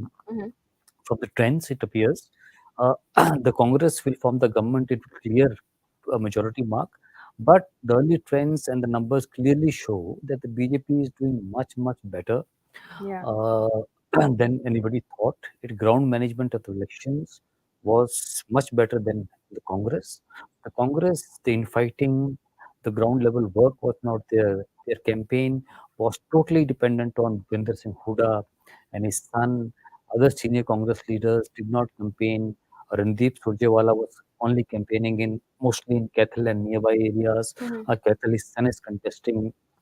Kumari Shelja only started campaigning, I think, at the later part of September. She was sulking for a long time. Mhm. So the Congress disarray in Haryana was visible, and it is another example of how the Congress, from a winning position, makes an election a close election or loses. If in case the Congress loses Haryana, I Who would think be held responsible? it is the Congress party, the Congress leadership in the state, and the Congress giving away the entire campaign to one leader that you do it. So the Congress not being able to bring all the leaders together to prevent infighting and ensuring that every leader has some sort of a stake in this assembly election. So the failure will be, to me, of the Congress leadership, and they will not able to gauge the ground sentiment also, What would, because I mean, Huda has if been. the numbers don't hold, what would be that one key factor that you would say this is why Congress lost? I think Huda was the chief minister for 10 years. Mm. Again, projecting him in the eyes of people that he will be the chief minister again. So his 10 years was not brilliant 10 years. The Congress lost with a huge number in 2014. The BJP emerged as a party from the blue. Uh, so the fear of Huda being a CM again could be a one factor which would have resulted in downslide for the Congress. Even if they get 47, 48, 49, it can be one of the factors that the people perceive that the old Huda government, old style of governance will return back to Haryana. And then the people thought that, okay, we should opt for BJP. The swing voter may not have gone with the Congress, fearing the same sort of regime will So come they back. shouldn't have projected a face at all. They didn't project a face, but the They did, perception but went. yes, The but yes. perception was that Huda will be the chief minister. So because within Haryana, the Congress leaders for the last 3-4 years have been trying to project that except Huda, there is no other Congress leader. So within the party also, the way they gave everything to Huda, uh, from state president who is also Huda's man, to district bodies who are full of people close to Huda. So that sort of a perception got built within the cadre, within the people, that if Congress comes to power, Bhupinder Singh Huda will be the chief minister. Right. I mean, if these numbers are to hold, of course, Chetan is saying that no, it's too early to call it. At the moment, it would still be the Congress which could have a slim majority in the Haryana Legislative Assembly. But if these numbers are to hold, I think a lot of people will possibly have to shut shop because the exit poll predictions Totally went and wrong. then everyone would have got it totally went wrong wrong. completely. Totally Completely. went Look at the wrong. numbers over there on your screens right now. That's from the Election Commission. So the most authentic website that would tell you where things stand at the moment in Haryana. BJP But if 38, you see Congress election, I went to 31. election commission website. Mhm. If you see the number of votes counted, it will not be more than 10% of the total votes polled. Yeah. So 90% of the votes are still to be counted as per the EC website. Right, right. So there's still a long way to go. So we're not calling it, nobody is calling it at the moment. But yes, it seems to have turned things around at the moment. Mr. Subramaniam, how would you, of course, look at this switch in numbers, if you may? BJP in Congress's position, Congress in BJP's position, as opposed to what was the status in the morning. Yeah, I would like your viewers to remember June 4th. I was on a lot of channels, and at 9 o'clock, many of the channels did call it. They called it for BJP on June 4th with a single party majority, and they were in fact predicting 310, 320. So it swung by 11:30, 12. It was almost a hung assembly, and it was a slim margin. So again, one more important thing here to be noted is that exit polls are getting it wrong. So we need to get into the scientific methodology of exit polls. If these numbers hold up, as Mr. Chauhan said, very valid point is that only 10% of the votes as per the ECI is counted. So 90% yet to go. So there is a huge margin. We should not forget 2015 Bihar. We should not forget 2024, how it happened after early trends. Because now it's only 1.5 hours. What is important to remember that if this trend continues for the next 1.5, 2 hours, after 35% of the votes are counted, then the exit polls are getting it wrong. And if exit polls this time gets it wrong, believe you me, it will be questioned on its scientific process. And there will be many more people who will have to cry on the TV, because it's not about an individual or an organization. It is about the process, because getting that so grossly wrong, because what was predicted, if I heard the exit pollsters yesterday, there were people giving Congress numbers north of 55, closer to even 60. Now today you're talking about a neck to neck. Now even assume if Congress forms the government and it's 47, 48 and a close tie, then still I would say the exit polls have got it wrong by 30, 40%. So that's very, very important to note, because then our trust on these numbers and the scientific methodology in terms of hearing the ground sentiment is going to be very different. And a very interesting observation made by Mr. Chauhan is that, Congress has somehow got this art of making a winning election into a losing one. Because to be very honest, whatever little we could hear, because I'm not there on the ground, so to be honestly saying that I know what's there going on the ground would be unfair. But whatever we have been hearing and reading and seeing, it felt it was definitely Congress domination and anti-incumbency working, more so after the protest, the farmer stuff, the Vinesh Fogart, the Bridge Bhushan issue, the Olympics, and many, many things. But if this battle of Haryana goes to BJP, there will be egg on face for a lot of people. And I think we need to wait for another hour and a half till about 30-35% is counted, by which we can almost call the election. As far as ECI is concerned, as I see it now on my mobile, Congress is trailing and BJP is leading currently. Yeah, that's exactly what the ECI website will tell you at the moment, that positions seem to have switched viewers from earlier this morning. Again, too early to call as well, because we'll have to wait and see. It will take a couple of hours before we start getting a definite sense of where the election is headed. But at the moment, it appears that BJP is in pole position in Haryana, and the Congress seems to be trailing. A huge shock there, surely, for the Congress party, because every exit poll predicted that the Congress was comfortably poised to form government in Haryana after 10 years. And Bhupinder Hooda was already, they're out there speaking to the media, telling them how the BJP had got it wrong. But did the BJP get it wrong, really? Because the numbers show that the BJP may have done something right eventually, which still got it the vote of for the people and the people's trust. What possibly, it's like Mr. Subramaniam was saying, Chitan, that the issues were served on a platter to the Congress party. The anti-incumbency was there. The BJP sensed it. The BJP changed their chief minister in March earlier this year. Naib Singh Saini went all out in terms of trying to appease the people, Agniveers, job guarantees, all of that.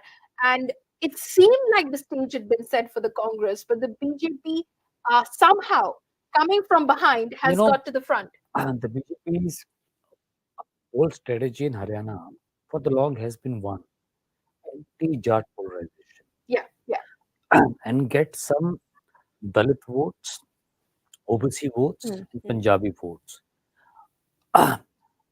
People perceive that Haryana is a Jat dominated state. No, it is not. Jats are slightly above Dalits, at 20% Dalits in Haryana, right. 20 to 24% Jats. The OBCs also constitute a good number, I think 35 to 40%. And there's also Punjabi population in the GT uh, road belt.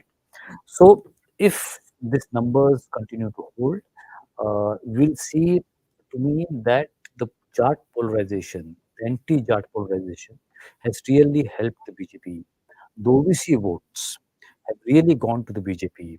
The Congress didn't do anything to counter the BJP strategy of anti-Jat polarization and getting the votes. They were totally dependent on Jat votes and the Dalit votes, uh, plus Muslim, and I thought Dalit plus Jat plus Muslim will fetch them about 45 to 47% votes, and that will be enough to win Haryana. But it appears from this that the Dalit votes has not gone to Congress in the numbers they wanted. Plus, they have not been able to break into the OBC Punjabi vote bank of the BJP. And I think that the governance of the BJP for the 10 years, on some issues, they had a positive hand, especially on the law and order. In Haryana, in large parts, the law and order had improved. The perception that the government jobs were given without any corruption. There was no corruption scam against any of the BJP leaders, major ones in the last 10 years. So the cleaner governance was also uh, something positive, and four-step delivery of services was also which helped the BJP in Haryana to some extent. Uh, but there were a lot of anti-incumbency, especially among the rural folks in Haryana, on the MSP. Yeah. Like the paddy season, the harvest is on.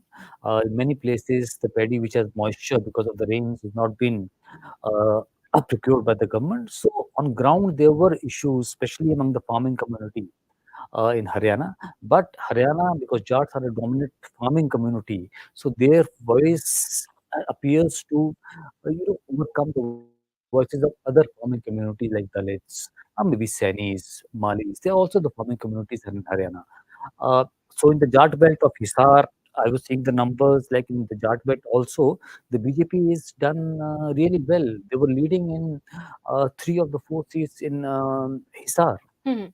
Bhiwani also, their numbers, they had really done well. But for a caution, like in Hisar, Bhiwani, the town votes Mm, are counted first. The village votes are counted later. mhm. So the things may change in the coming hours. That is my caution as of now, which is extremely important for a state like Haryana, where 80 to 85% votes are in rural belt. Right. Uh, but one thing one has to see, if even in the towns, in the villages, the BJP is getting this number, this sort of a support, that the Congress strategy was not up to the mark. The Congress was not able to take benefit of the huge anti-incumbency against the government, especially in rural areas. One issue, the farm agitation. Large number of people for Haryana participated in the farm agitation. The way the central government and the Haryana government dealt with that, there was a lot of anger among the farming community over that. Mm. So the Congress, it appears, has not benefited, has not been able to take its issues to the ground. Even its manifesto, it's the promises. I don't think it was. They were able to convince the people that their promises are better than BJP, because the BJP manifesto came after the Congress manifesto. They almost matched the promises made by Congress in their manifesto. Mm. So the Congress did not have anything much to say on the manifesto, and they did not even improvise on their promises after the BJP manifesto, thinking that they are coming to power. Right, right. It's very interesting. Of course, there's a lot of introspection that the Congress will have to do. Bhupinder Huda, of course, continues to be extremely confident that the Congress will emerge victorious by the end of the day. But what will be that margin of victory? Will it be a slim majority? The BJP clearly seems to be in the game as far as Haryana is concerned. Let's just take you through some of the constituencies and how the parties and their contestants are faring. If I look at, for instance, the constituency of Ladwa, from where Naib Singh Saini is contesting at the moment. Remember, you can go to the Hindustan Times website. We have a constituency tracker over there for both Haryana and Jammu and Kashmir, and you can just key in the name of the assembly constituency, and you will know who's leading. At the moment, of course, Naib Singh Saini, is the incumbent chief minister on a BJP ticket, he is leading from the constituency. And the last time around, of course, the Congress had won that constituency. Let's look at Gadi Sampla as well, which is from where Bhupinder Hooda is contesting. Bhupinder Hooda is leading in the constituency of Gadi Sampla Kiloi. We can look at Hisar because Chetan was just mentioning Hisar. Savitri Jindal is an independent candidate, and she is at the moment leading from that constituency. Let's go to Vinesh Fogart's constituency from where she is contesting. That, of course, is Julana. And if I key in Julana, it says that Vinesh is leading at the moment. Remember, it was won the last time round by the JJP candidate Amarjeet Thanda, who, of course, is seeking re-election from the very same constituency. Now, let's look at Uchana Kalan, which is from where Dushyant Chautala is contesting at the moment. And it appears Brijendra Singh of the Congress is leading from Uchana Kalan. Earlier, one of our guests, This Ashish, was yeah. mentioning about regional parties. No, Brijendra Singh Yeah, is from the family of Sir Choturam. right. His father was the union minister also. His father switched to the BJP, Mhm. was the uh, uh, I think agriculture minister. Then he joined back the Congress recently. So traditionally, it has been the seat of the family. His Mhm. mother was an MLA 4 to 5 times from here. So it has been a traditional seat. And Dushyant Chautala, the Chautala family has also been winning it alternatively with INLD, has been alternative within Congress. But this was a seat where the close contest was there. But in Haryana, JJP INLD's poor performance is also a reason for BJP to do well. Okay, right, right. That's an interesting point that you're making. Does this also mean that, again, I'm looking at Dabwali, which is from where Digvijay Singh Chaudhara is contesting, Dushyant's brother, and clearly it's the Congress which is leading. Amit Sehag of the Congress party, which is leading over there. So both brothers not doing so very well at the moment. Does this put a question mark over the existence of these smaller regional parties, INLD, JJP, No, these elections? you know, for a party like INLD, JGP was a breakup. The JGP would have really done well if they wouldn't have gone with the BJP. In last election in 2019, JGP got a vote against BJP. Right. And they joining BJP, the people thought they had been cheated. So this time in Lok Sabha election, and this time the people have taught a lesson to BJP that we voted against BJP for you. We didn't want to go to Congress. We voted for you. I gave you a good number of seats. And you joined the BJP. That's why the decimation happened. INLD, these numbers, because the leadership of the INLD has not been very strong on the ground, this number have really gone down. So I think 2 or 3 seats INLD may be leading as of now. So now the Jat votes are consolidated behind Congress. The shift in the last 10 years, what has happened, in 2014, you would see that INLD really did well. It got a 10 to 12% vote share in 2014. But now the numbers have come down for INLD, the Devilal's family. And if you see the 4 or 5 people who are contesting, most of them are not doing well. So the Jat vote has shifted. So the bipolar contest, in a way, is helping the BJP also in that way. Right. But if INLD would have done well, JGP would have done well, then the numbers for the Congress may have been lesser. May have been lesser. As far as Kathal is concerned, from where Aditya Surjewala is contesting, the BJP seems to be leading. Leela Ram of the BJP is leading from a Kathal constituency Well, as well. Kathal, I can show. I covered Kathal assembly in the last elections. Mhm. Leela Ram won by a slender margin of 1,400 votes last time. Mhm. Uh, so in the Kathal town, the BJP has a good number of votes. a decent big town. So from there, I think the cattle town votes have been counted. When the rural votes will be counted, the scenario will be different, but it will be a close election. It'll be It a will close. not be a walkover for Surjewala family. Son. Okay. Mr. Subramanian, do you agree with the point that Chetan Chauhan just made about how the BJP seems to have gained? Possibly, his understanding is that the BJP may have gained off the back of the decimation of regional parties like JJP and INLD. Yeah, I completely agree with that, because in a multi-party contest, it's very important that the regional party, if they contribute, then it makes a huge difference. But I still hold on to my fundamental point that whatever gain Congress could have made, because the initial trends are now reversing. As I'm seeing, even the chief minister is currently leading by 732 votes. So now what is going to happen is that if the initial trends reverse in the next 1.5 hours, by which probably every channel or pollster can actually call this election, I think Congress has lost an opportunity here. And probably BJP also should realize that even if it wins this election, it has to change its perception management and communication. I strongly believe at a national level, at a state level, the communication management and perception management of BJP has been a big failure. Despite the fact that one point which Mr. Chauhan said, I fully agree that at the ground level, there is a very, very clear understanding that a corruption-free government job has been allocated. The overall party management of system has been very corruption-free, and it is pro-growth. But also remember, there is one factor which I don't remember some of them mentioning here, but the anti-Jat, the Congress was completely dependent on the Jat vote. That was, I think, a very big problem, because with the Jat and Dalit combo, they thought that they would be able to clean sweep this election, and that is not happening here. So definitely, it's kudos to BJP if they are able to swing this, but it is too early to call at this point of time. But I believe that exit poll has got it big time wrong. The way it is going neck to neck now, and as per ECI now, BJP is still leading and Congress is trailing by maybe 3 or 4 seats, but I still think it's going to be neck to neck. But Congress has failed to capitalize on a lot of perception issues they were served on a platter by BJP, which they could have taken the BJP to the cleaners in this election if you purely talk from a political point of view. Right. I'd request all of our guests to continue to be with us. Ramesh Vinayak, our Chandigarh bureau head, is also joining us at the moment. Let's quickly play out what Anil Vij, who's contesting from Ambala Cant, has to say. Congress वालों को भी बताओ ना कि BJP आगे चल रही है, और वो इसीलिए तो नहीं नाचे क्योंकि कांग्रेस के अंदर भी बहुत सारे लोग चाहते थे कि भूपेंद्र सिंह उठा रहे, बहुत सारे लोग चाहते थे, हो सकता वही नाच रहे हो।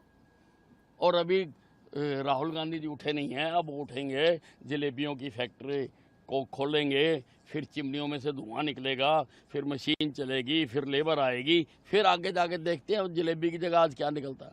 सर, आप अपने आप को टफ कंपटीशन किसको समझते हैं, चित्रा को या परिपाल को? नहीं, देखिए, जो कांग्रेस का जो कांग्रेस के ऑफिशियल कैंडिडेट थे,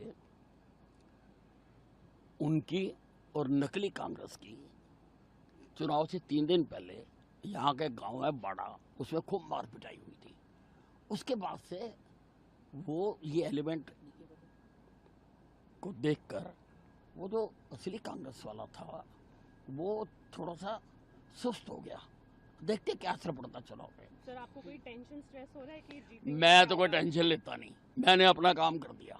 अब जनता की मर्जी है, जनता जो करेगी उसको मैं तो सिर माथे पर लेता हूँ। मेरे तो मैं एक बार चुनाव हारा था और कांग्रेस का जुलूस निकल रहा था और मैं तो बाजार में बैठ के आनंद ले रहा था, चाय पी रहा था। सीएम पद के लिए क्या कहेंगे? वो हाईकमांड अगर चाहेगी तो बिल्कुल बनेंगे। Thank you. तो कांग्रेस वालों को भी बताओ ना कि बीजेपी आगे चल रही है, और वो इसीलिए तो नहीं नाचे क्योंकि कांग्रेस के अंदर भी बहुत सारे लोग चाहते थे कि भूपेंद्र सिंह उठा रहे, बहुत सारे लोग चाहते थे, हो सकता वही नाच रहे हो। और अभी राहुल गांधी जी उठे नहीं हैं, अब उठेंगे, जलेबियों की factory. So that is, of course, veteran BJP leader Anil Vij continuing to be his outspoken self, possibly hoping that if the BJP were to spring a surprise on the Congress in these assembly elections, he'd be number one as far as CM hopefuls are concerned. Ramesh Vinayak is also joining us at the moment from the Chandigarh Bureau. How do you see the results as they're trickling in, the trends? They seem to have done a complete U-turn from what we were looking at this morning to what we're looking at right now. The BJP now in pole position in Haryana. Well, good morning. Good morning. What I can see from initial trend, the BJP is certainly dodging their anti-incumbency of 2 terms. And secondly, I think the Congress calculation that it will be able to gain much from Jat vote bank and OBC vote bank, it doesn't seem to be working out. Third factor which I am seeing at the moment is that independents, as well as the smaller party like JJP, INLD, seem to be hurting Congress more than the BJP. So I'd see these three broad trends, and BJP seems to have kind of retained its hold on non-Jat Punjabi vote bank, which has been I would say major support base of BJP's victory in 2014 and 2019. So this is what I can say at the moment. Okay, okay. Let's just take you through some of the other constituencies. Ramesh, we were talking about regional parties at the moment as well. Earlier Chetan Chauhan was with us as well, and we were talking about the future of the INLD and the JGP as well. Speaking of INLD, I'm looking at our constituency tracker on the Hindustan Times website right now. I'm taking you to Elanabad right now, from where, in fact, Abhay Singh Chautala is contesting, and he's trailing at the moment. Bharat Singh Beniwal of the Congress party is leading at the moment. Let's see how his son Arjun is doing at the moment. He, of course, is contesting from Rania constituency. He, of course, maybe some amount of joy there for the family, because he seems to be doing well. He's leading at the moment. But your sense, Ramesh, of regional parties, because Chetan's sense earlier was that the decimation or the bad performance, so to say, of JGP, INLD, regional parties like that may have benefited the BJP in these assembly elections. Well, definitely, I would say this is sunset for INLD, which has been losing elections since 2004. They have been out of power, and their political graph has been on the decline. This JJP, which emerged out of the parent party of Indian National Lok Dal, which was founded by Chaudhry Devi Lal, they did flicker and did reasonably well in the last election, winning 9-10 seats, and they were able to form a coalition government with the BJP. But this time we are seeing that a complete meltdown of INLD and its subsidiary political outfit of JJP led by Dushyant Chautala. So what is clear is that Haryana politics seems to have become bipolar, and BJP, which was a fringe player before 2014, is now one of the major players, rather than one of the two players in Haryana election. So it's a bipolar election, in a different sense that unlike times we have seen before 2004, when INLD used to be the major player vis-a-vis Congress and BJP was on the fringes. Now the wheel of fortune has turned in favor of BJP, and it is a very well established second pole in Haryana politics. And ILD, JJP have, I would say, just kind of disappeared from the scene. What about the BJP and its leadership in Haryana? Because some of the experts, Ramesh, who were speaking with us earlier before this, have the sense that as far as the leadership and the goings on within Haryana BJP are concerned, it is more centralized. It is more Delhi centric. There aren't many leaders per se within Haryana BJP that you could say are like prominent leaders, those who hold sway over people, are popular. That leadership per se hasn't been built. While the party, of course, held sway over Haryana for 10 years and hopes it would be a third consecutive term in Haryana for the party, the leadership per se hasn't been built. Well, if you remember, Manohar Lal Khattar, came from nowhere in 2014. He was RSS Patarak, and suddenly he was thrust into limelight. And I would say he has been a pretty successful chief minister. But Then when why was they he changed? Why was he changed? If he was successful, why would the BJP change the chief minister?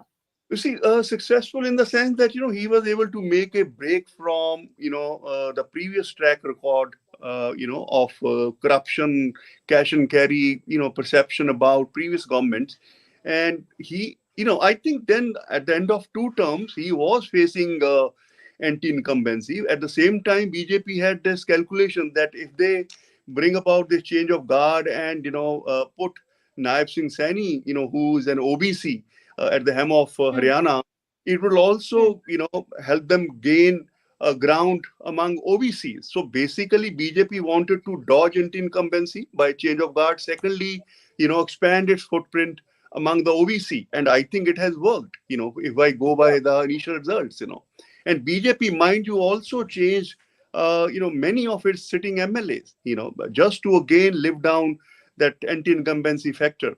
And on the whole, my sense as of now is brand Modi still sells in Haryana. It still has traction in Haryana.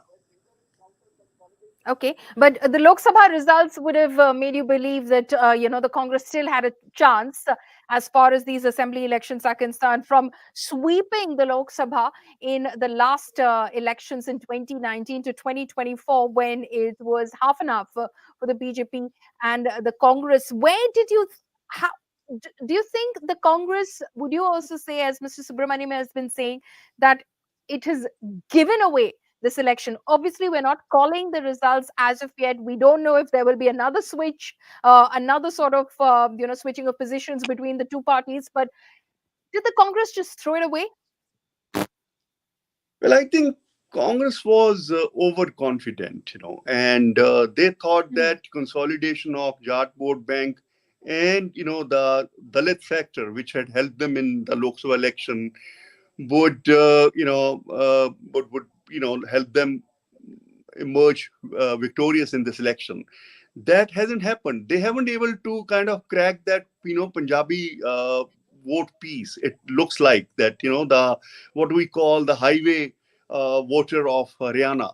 The urban Punjabi Banya, Brahman, Kshatri voters. They seem to be still standing behind BJP. So I think the Congress's calculations have gone haywire with regard to its vote bank kind of calculation. And BJP has also succeeded in denting the Congress's vote bank among the charts, and also among the OBCs and Dalits. Okay, okay. As far as Haryana numbers are concerned, Mr. Subramaniam and Ramesh Vinayak, I'll just request you to be with us. Let me just quickly again update our viewers with the numbers that we're looking at right now. Remember, these are just leads, trends. Their wins are yet to be declared. The Election Commission is still the official website where you can go and have a look at the numbers as they authentically stand at the moment. But what we're picking up from various sources who are at these counting centers, Haryana, on the Hindustan Times website, if you look at it, the numbers show that it is 49 for the Bharatiya Janata Party and 33 for the Congress at the moment. Remember, a 90-member legislative assembly, the halfway mark is 46. On the ABP website, it says that BJP stands at 50, the Congress at 35 at the moment, trailing 15 seats behind the BJP. The Congress is at the moment. India Today is saying that the Congress stands at 37, BJP at 45. So the lead is, the gap seems to be widening, but again, it's about how many votes have been counted, where these votes are being counted at the moment. Is it the town area, the city area, the rural parts? All of that has to be taken into account. So too early to call at the moment, but this definitely has come as a surprise for many who had already called this election even before the first vote was counted this morning. What News 18 will tell you is that BJP stands at 49 at the moment, and the Congress at 34. Independents stand at 4 at the moment. That is where Haryana is headed And we will, of course, try and get more authentic numbers as the wins start to get confirmed. But remember, that comes after several rounds of counting that takes place in these counting centers. Kishore Subramaniam continues to be with us at the moment. Would you say that the Congress, because we've been talking about all the issues that were served on a platter by the BJP to the Congress party, in a way, the Congress simply banked on the chart vote bank and thought everything else will just play itself out. It was complacent, it was lazy going into this election. Yeah, two things. See, if you look at the Congress high command narrative on the entire election, there has been only one single point on which they are running the whole election campaign, whether it is Haryana, whether it is national election. Jati, consensus, OBC, Dalit, reservation. That's the single plank on which Congress believes they can actually make the voter blind and vote. They don't talk about improvement, infrastructure, policies, framework. They are clear. Whether it is Karnataka, whether it is Himachal, wherever you see Congress, there is a culture of freebie. There is a culture of caste. There is a culture of division, of reservation.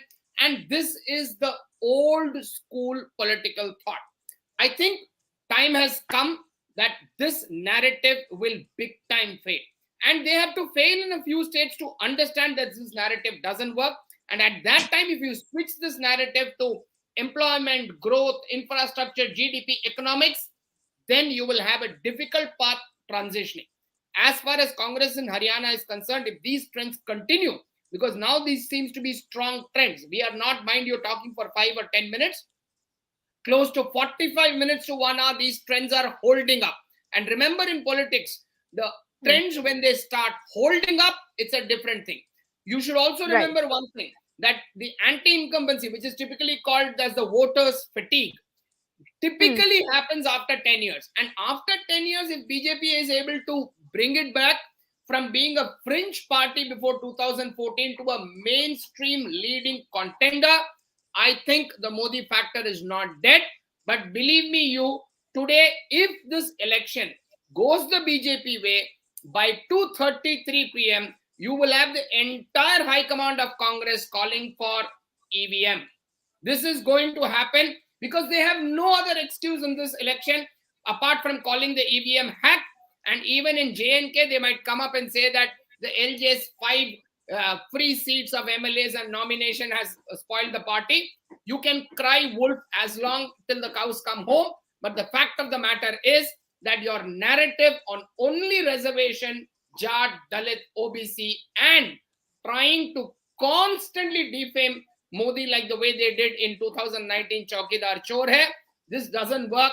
You will have to talk pro people and policies that actually economically benefit at the ground level rather than keeping abusing your opposition.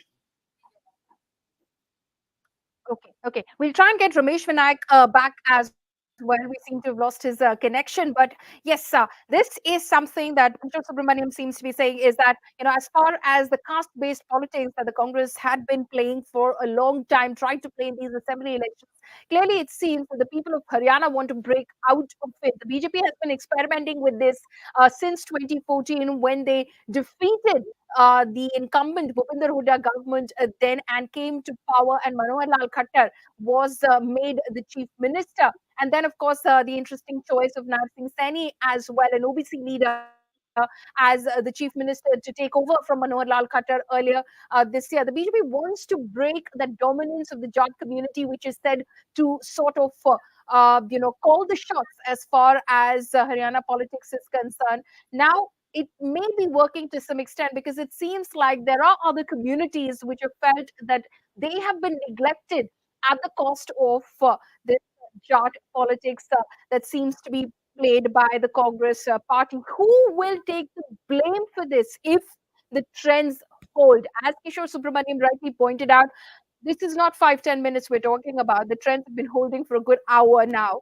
And it seems that the BJP has a very comfortable lead, and a lot of people by the end of this day, if this is what the end result is going to be, are going to have egg on their faces because we've all called it wrong. We've all been party to predicting something which has been completely turned on its head, and it's clearly it would then be all kudos to the BJP and its election management. Again, not calling it yet. Let's find out what goes down there. Bhupinder Hooda still seems to be very, very confident that eventually, by the end of the day, he will be in the chief minister's chair. He's saying that the Congress will still form government. But if we look at the numbers right now, that doesn't seem likely. There are surprises galore, especially in various constituencies and various seats as well. Let's just quickly again look at certain of those important seats. Ladwa was considered to be a very tough seat for the incumbent Chief Minister Nab Singh Saini. He's leading in that seat at the moment as I look right now. Then, of course, comes Bhupinder Hooda's seat that we're talking about. He, of course, continues to be an old war horse as far as Haryana politics is concerned. He is comfortably leading in Gadi Sampla Kiloi as well. Let's look at some of the other seats as well. Earlier, we did see that Aditya Surjewala was trailing from Kaithal. Let's see what is the current situation in Kaithal. Yes, he is trailing. Leela Ram of the Bharatiya Janata Party continues to be in pole position in Kaithal. Let's take that Kaithal question to Ramesh Vinayak, who's back with us at the moment. Leela Ram, Ramesh, is leading Bharatiya Janata Party's Leela Ram, and Aditya Surjewala is trailing in Kaithal. Well, I'm not surprised, to be very honest. Kaithal, no doubt, is part of that, Jat belt. But Leela Ram is an old player, and he's very well established there. While Surjewala's son is the Green Horn, he is contesting his first election from that place. And so, it looks that, he hasn't been able to kind of cash in on the legacy of his father and grandfather, Shamsher Singh Surjewala, who was a very, prominent politician from that area and was also, one of the tall Jat leaders from, Haryana. So apparently, greenhorns of Congress, don't seem to be doing too well as per the initial trends. Right.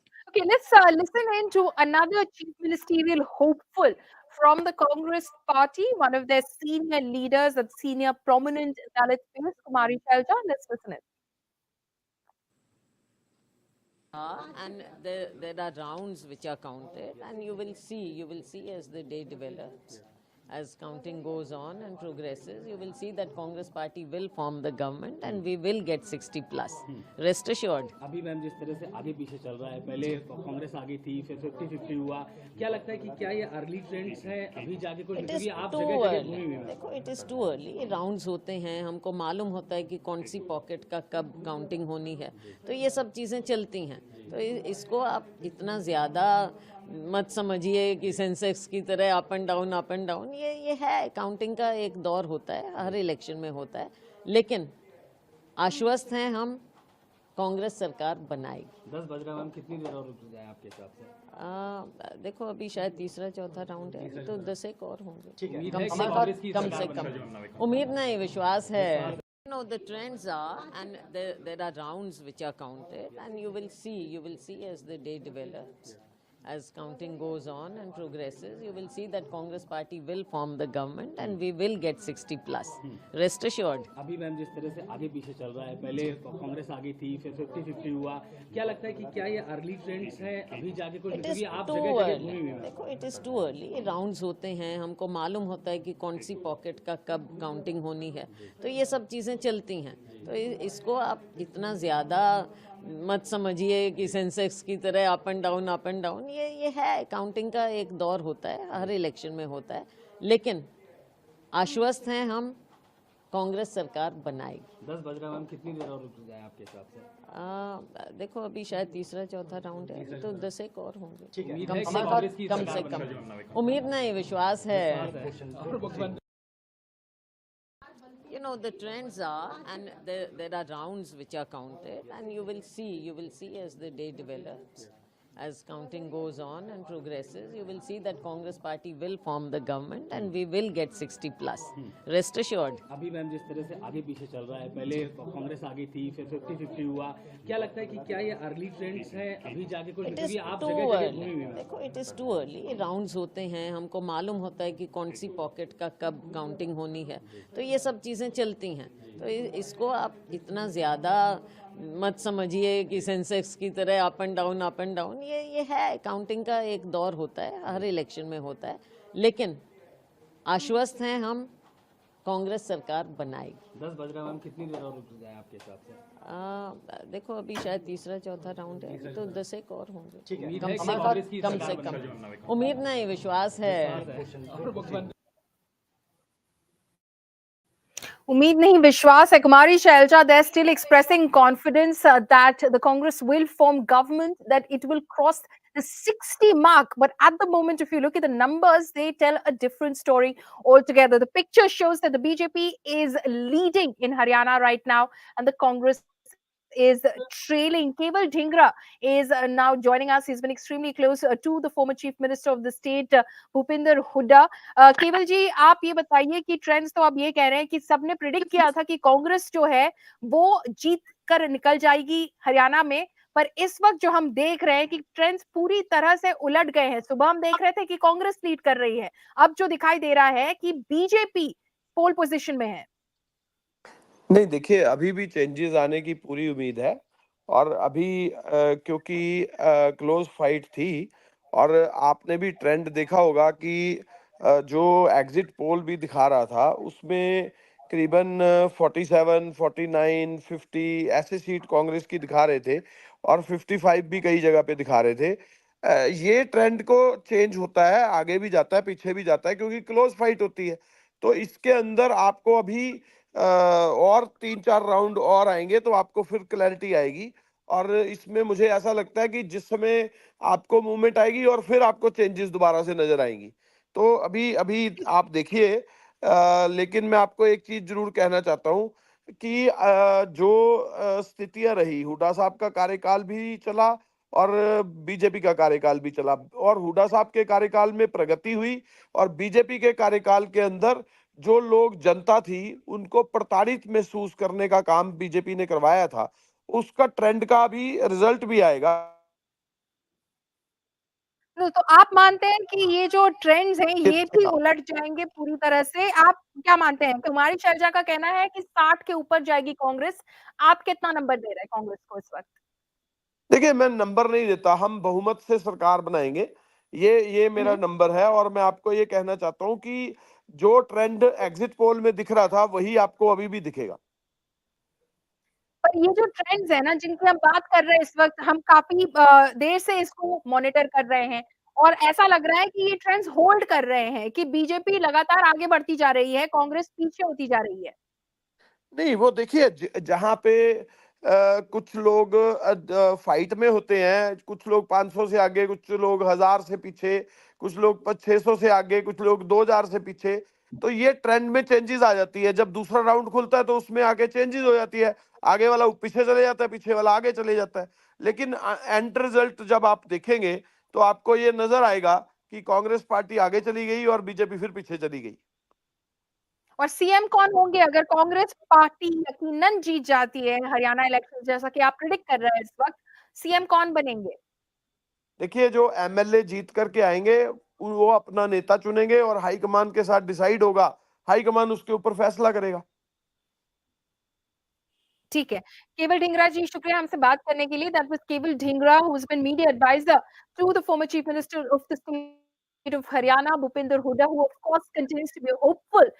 He will hope that the BJP is ousted from power in Haryana and he can make a comeback as the chief minister of Haryana in 2024. Remember, he was chief minister between 2005 and 2014 when the BJP defeated his government. Now, as far as the numbers concerned, of course, you heard from Congress leaders, you heard from Kumari Shelja, you heard from Keval Dhingra, who, of course, has been associated with Bhupinder Hooda. They are expressing confidence that the Congress will emerge victorious when the final vote is counted, but currently the numbers are telling you a completely different story. Let's quickly just take you through the J&K numbers as well, because we've of course been focused on Haryana. It's turning out to be such a cliffhanger. But quickly just to take you through the J&K numbers as well, because remember, over there it appears it's much more clearer where things stand at the moment as far as the positions of the political parties are concerned. On the Hindustan Times website, you can just log on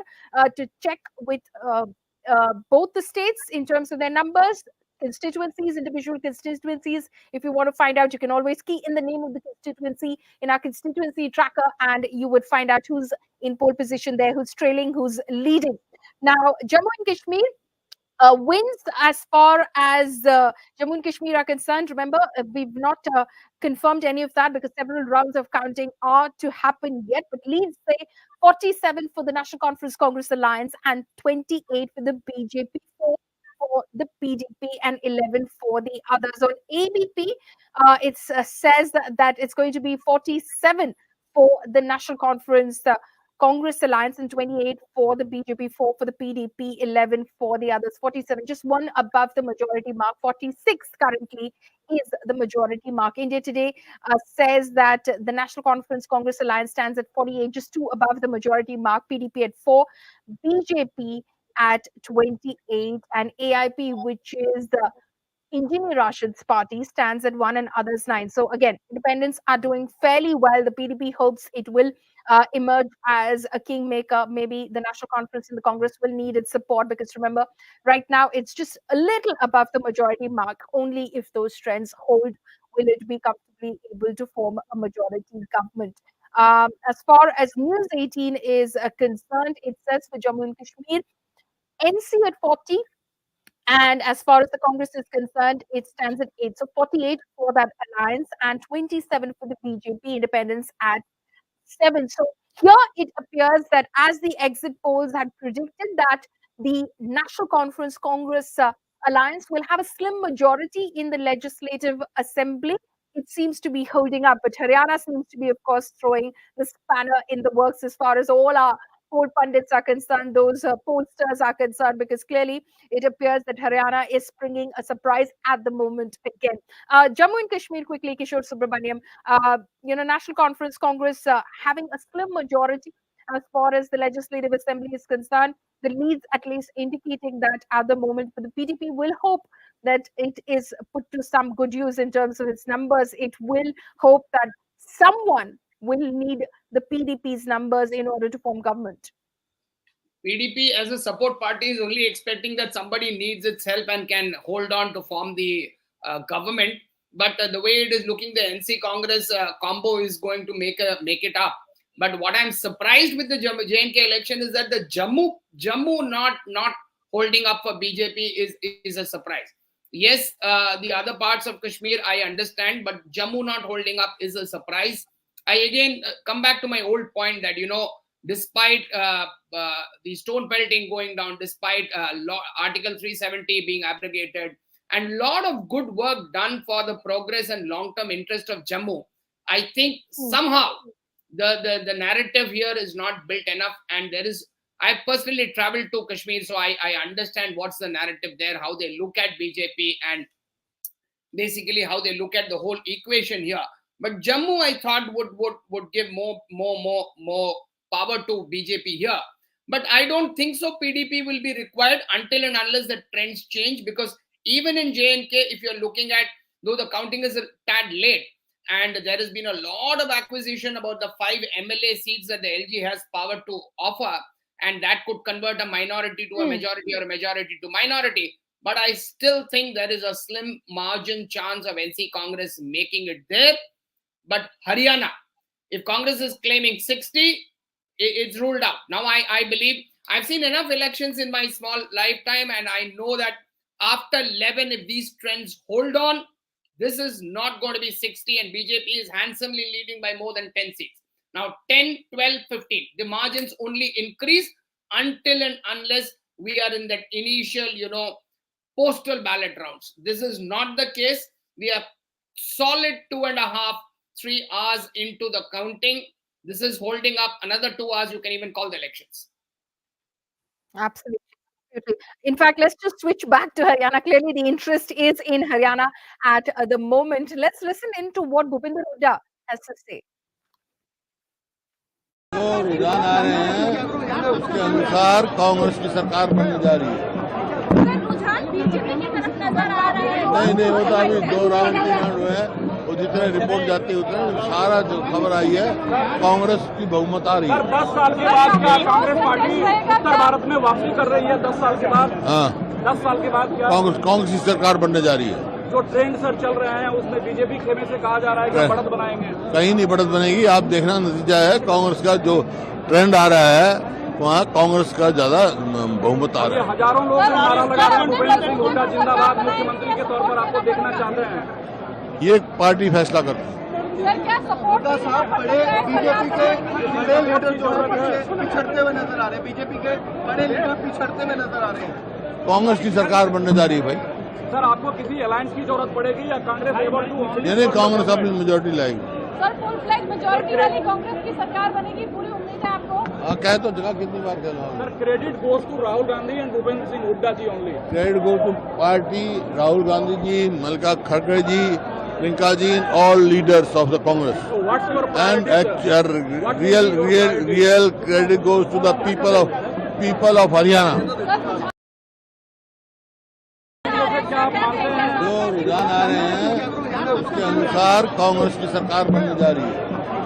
रुझान BJP की तरफ नजर आ रहे हैं। नहीं वो तो अभी 2 राउंड 3 राउंड हुए हैं, वो जितने रिपोर्ट जाती है उतने सारा जो खबर आई है कांग्रेस की बहुमत आ रही है। 10 साल के बाद क्या कांग्रेस पार्टी उत्तर भारत में वापसी कर रही है? 10 साल के बाद? हाँ 10 साल के बाद क्या कांग्रेस की सरकार बनने जा रही है। जो ट्रेंड सर चल रहे हैं उसमें बीजेपी खेमे से कहा जा रहा है कि बढ़त बनाएंगे। कहीं नहीं बढ़त बनेगी, आप देखना नतीजा है कांग्रेस का जो ट्रेंड आ रहा है वहाँ कांग्रेस का ज्यादा बहुमत चल रही है और झूठ का पर्दाफाश है।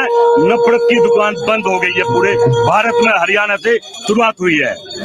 जलेबी ही एक ऐसी मिठाई है जो आंखों के सामने बनती है और शुद्ध मिठाई है, जिसको शुद्ध आदमी राहुल गांधी जी ने अपने हाथों में लिया और आज पूरे हिंदुस्तान के अंदर जलेबी की चर्चा है। आज जलेबी की फैक्ट्रियों का पता लगा कहाँ कहाँ जलेबी बनती है, ये सब राहुल गांधी जी की देन। और ये जलेबी का हमने एक बड़ा ऑर्डर है ना, खट्टर साहब और सैनिक के घर भेजने के लिए हमने एक गोवाना से बड़ा ऑर्डर खट्टर और सैनिक दोनों के घर भेजने के लिए हमने बहुत बड़ा ऑर्डर जलेबी का दे रखा है।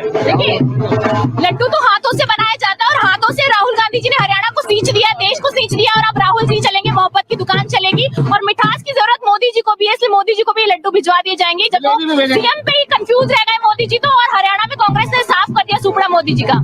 देखिए जो जलेबी को लेके राहुल गांधी जी पे तंज कसे गए थे ना, आज ये जलेबी बीजेपी को हरा रही है, आज ये जलेबी सच्चाई को हरा रही है। तो ये कांग्रेस की सरकार बनने जा रही है और राहुल गांधी के नेतृत्व में हम जीत रहे हैं।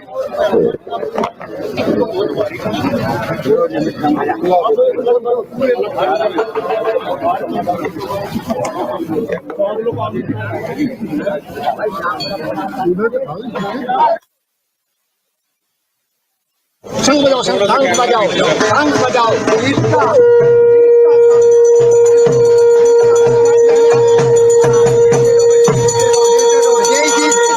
हमारी महिला, हमारी बेटी जीत जो हमारी बेटियों की है, इन्होंने ही जीत दिलाई है और यहाँ पर इनका सम्मान करेगा।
Okay, so those are, of course, pictures of Congress workers who are already celebrating with jalebis in Haryana. They're very confident that the Congress is going to come to power after 10 years. Remember, there was that very viral comment which was made by Rahul Gandhi when he suggested that jalebis could be made in factories. Now, Congress workers offering jalebis to everyone and saying that this is a moment that they're celebrating because they're confident that the Congress is coming to power in Haryana. But the trends, of course, have been suggesting otherwise as far as the election results are concerned. Remember, we're still awaiting the final results. It's going to be a while before those final results are in. But imagine this, it's going to be a heated contest because as far as the exit polls are concerned, they predicted a Congress win. But right now, the BJP seems to be in pole position. So on Hindustan Times, we are, of course, beaming to you those numbers as they're trickling in from the counting centers. For Haryana, the numbers suggest that the Congress is getting 36 out of 90 assembly seats, and the BJP stands at 46, 10 more than the Congress party at the moment. Others have secured, are likely to secure 8 assembly seats, is what the numbers are suggesting for Haryana at the moment. Remember, 46 is the halfway mark that any party that wants to be in a government in Haryana has to cross. Now, ABP is saying that as far as Haryana goes, Congress stands at 36 at the moment, the BJP at 47 at the moment. INLD, 2, it says, and 5 for others at the moment. As far as India Today is concerned, here are the Haryana numbers. It says that the Congress is likely to secure 36 assembly seats, while the BJP is likely to secure 47 assembly seats. INLD 2, JJP, Dushyant Chautala's party, nil, others 5. As far as News 18 is concerned, it says that Haryana is suggesting that the BJP will be in pole position with 46 assembly seats, 38 for the Congress party, and 4 for independents, none for the Chautala's JJP. So the Congress is celebrating at the moment. Bhupinder Hooda, they're speaking with media persons saying, don't keep asking me the same question. The Congress is definitely winning and is definitely coming back to power in Haryana. But the numbers suggest otherwise at the moment. The BJP, of course, we'll wait to hear from BJP voices as well. Are they going to jump the gun and rejoice already? Or are they, of course, cautiously surprised at the moment and are holding their breath, waiting for these numbers to hold as well? Because then it would be a massive story that they'd have scripted, because then it would mean that after 10 years, and despite anti-incumbency, which was palpable on the ground if you visited certain areas and districts of Haryana, despite it, the BJP is expected to come back to power in Haryana. Credit, of course, it would be to the central leadership, because it was the central leadership that orchestrated the governance in Haryana, the changes that were made in Haryana, the whole strategy as far as Haryana was concerned. It was the central leadership. So who would continue as the chief minister? Would it be Naib Singh Saini? Of course, would he continue on as the chief minister, or would the BJP spring a surprise and bring in someone else to lead the state? All of that, if of course the numbers hold for the Bharatiya Janata Party, as must be heartening for them, because the exit poll predictions were completely different from this. The exit polls had predicted, I'll give you the numbers of what the exit polls were earlier. In fact, as far as the Haryana was concerned, it was surprising because it said that, BJP stood anywhere between, say, a 15 to a 28. That was the range. I'm giving you a poll of polls right now over here. The Congress even touching 65 in the Access My India poll, 58 in the India Today C voter poll as well, 62 in the Republic of Trees poll. Dainik Bhaskar taking Congress to 54, but the numbers are suggesting a different story altogether. But Bhupinder Huda over there, extremely confident that at the end of the day, he is likely to assume the CM's chair. He, of course, says, and as does every Congress party worker, say that the decision is with the High Command. The Congress party worker will tell you that the decision is with the High Command, and the High Command will decide who will become Chief Minister. But they're confident, he's confident that Congress is going to emerge victorious, and Kumari Shalja expects it to be 60 plus seats for the Congress party. Let's listen in to various reactions that have been coming in this morning. And there are rounds which are counted, and you will see as the day develops, as counting goes on and progresses, you will see that Congress party will form the government and we will get 60 plus. Rest assured. अभी ma'am जिस तरह से आगे पीछे चल रहा है, पहले कांग्रेस आगे थी, फिर 50-50 हुआ, क्या लगता है कि क्या ये अर्ली ट्रेंड्स है अभी जाके कुछ, क्योंकि आप जगह-जगह घूमी हुई हैं? देखो, it is too early, rounds होते हैं, हमको मालूम होता है कि कौन सी पॉकेट का कब काउंटिंग होनी है, तो ये सब चीज़ें चलती हैं, तो इसको आप इतना ज़्यादा मत समझिए कि सेंसेक्स की तरह अप एंड डाउन, ये है, काउंटिंग का एक दौर होता है, हर इलेक्शन में होता है, लेकिन आश्वस्त हैं हम, कांग्रेस सरकार बनाएगी। 10 बज रहा है, कितनी देर और रुक जाए आपके हिसाब से? देखो, अभी शायद तीसरा चौथा राउंड है, तो 10 एक और होंगे कम से कम। कौन सी पॉकेट का कब काउंटिंग होनी है, तो ये सब चीजें चलती हैं, तो इसको आप इतना ज्यादा मत समझिए कि सेंसेक्स की तरह अप एंड डाउन, ये है, काउंटिंग का एक दौर होता है, हर इलेक्शन में होता है, लेकिन आश्वस्त हैं हम, कांग्रेस सरकार बनाएगी। 10 बज रहा है, कितनी देर और रुक जाए आपके हिसाब से? देखो, अभी शायद तीसरा चौथा राउंड है, तो 10 एक और होंगे कम से कम। उम्मीद नहीं, विश्वास है। और मुख्यमंत्री कौन बन रहा है? मेरे साथ कुमारी सज्जा है, कांग्रेस पार्टी की सीनियर नेता।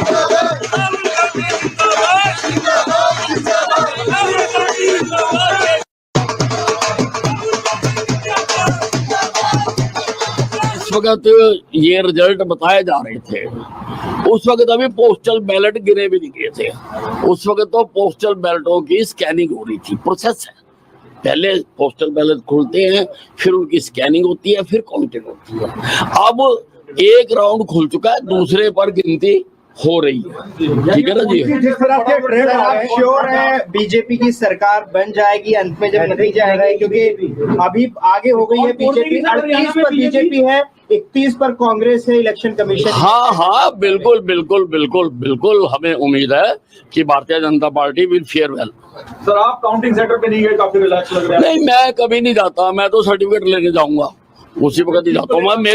मेरा चुनाव मेरे कार्यकर्ता लड़ते हैं, मेरे शहर की जनता लड़ती है, और जश्न भी मेरे शहर की जनता ही मनाती है हर बार, मैं तो शामिल हो जाता हूँ। देखिए, मुख्यमंत्री के पद पर अभी भी दावेदारी है आपकी?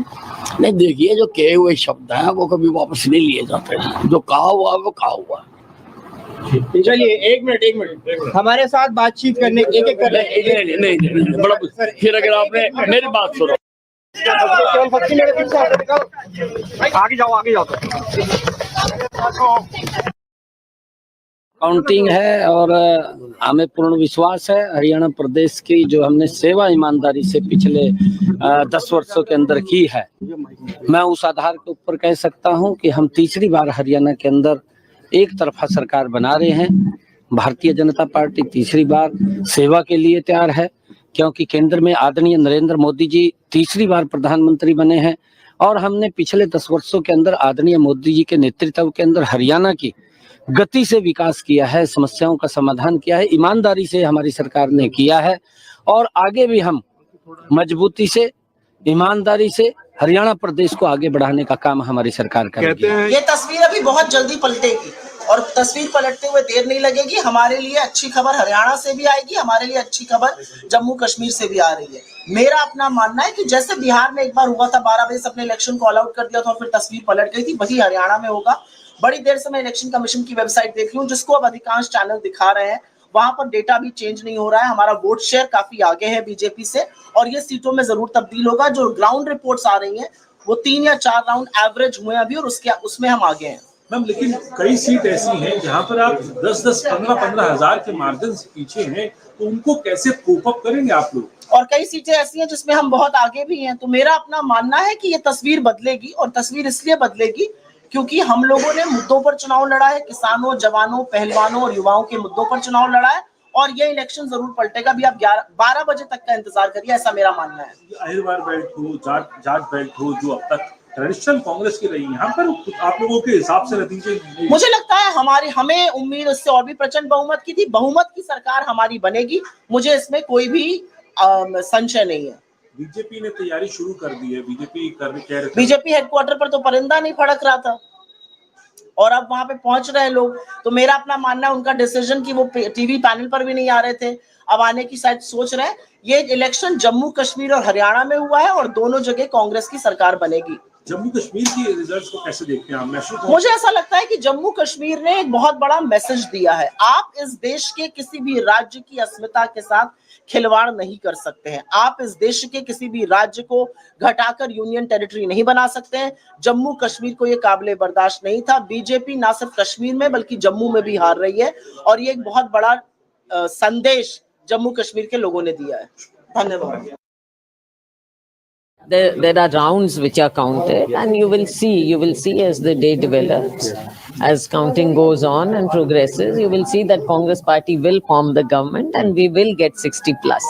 Rest assured. अभी मैम जिस तरह से आगे पीछे चल रहा है, पहले कांग्रेस आगे थी, फिर 50-50 हुआ, क्या लगता है कि क्या ये अर्ली ट्रेंड्स है अभी जाके कुछ? देखो, it is too early. Rounds होते हैं, हमको मालूम होता है कि कौन सी पॉकेट का कब काउंटिंग होनी है, तो ये सब चीजें चलती हैं। तो इसको आप इतना ज्यादा मत समझिए कि सेंसेक्स की तरह अप एंड डाउन। ये है, काउंटिंग का एक दौर होता है, हर इलेक्शन में होता है, लेकिन आश्वस्त हैं हम, कांग्रेस सरकार बनाएगी। 10 बज रहा है, कितनी देर और रुक जाए आपके हिसाब से?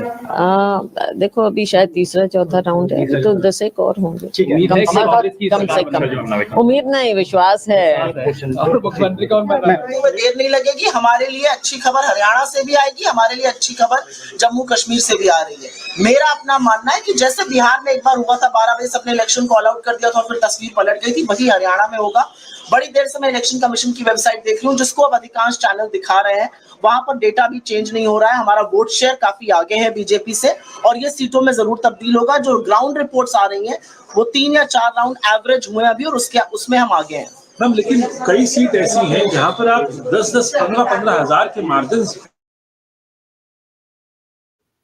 Okay, so that is Srinath saying the trends will change and she believes that the Congress will emerge victorious by the end of this day. Let's listen in to what BJP stalwart leader from Haryana, Anil Vij, has to say to that.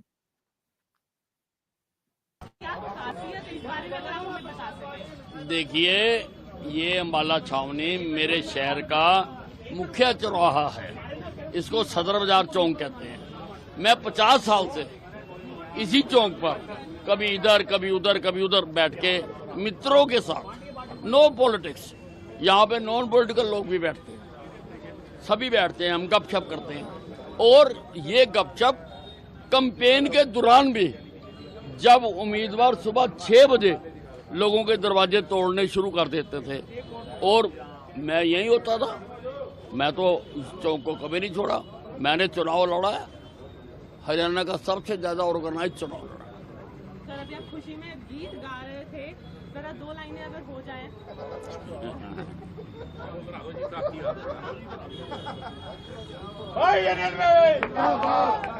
क्या बोल उसके शुरू से?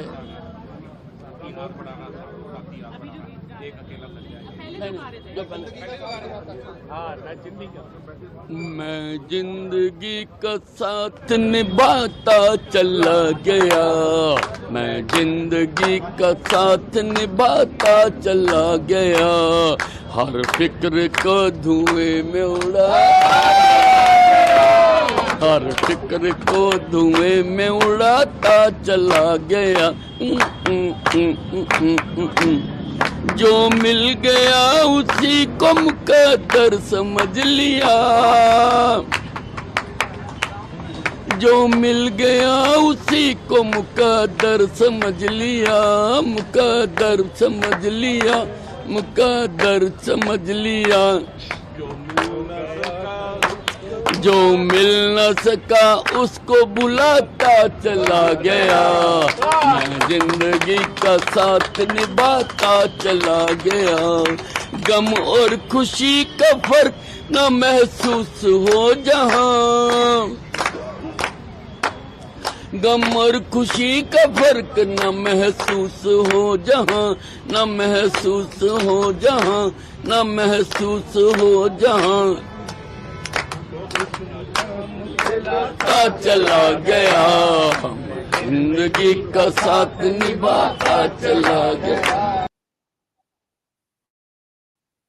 Okay, so that in fact was Anil Vij assuming a very carefree attitude at the moment, suggesting that he's just going to wait and see what happens. But the BJP definitely feeling much better now after the exit poll predictions, which suggested that the Congress was going to oust the BJP from power.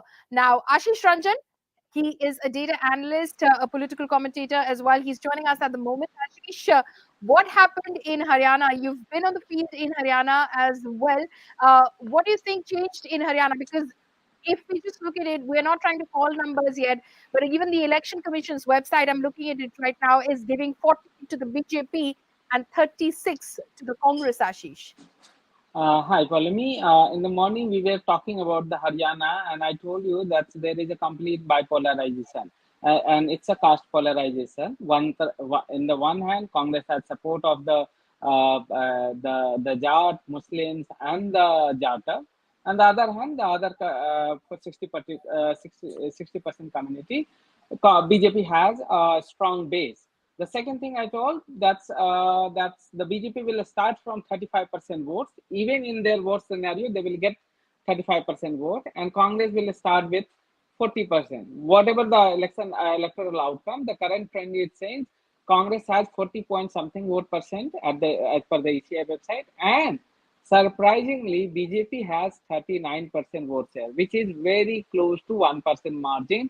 What you were talking about, that's many exit poll indicated a huge vote share gap. One thing is very clear, and it's not unknown for you and me and other person. It was clearly visible on ground. That's a caste polarization.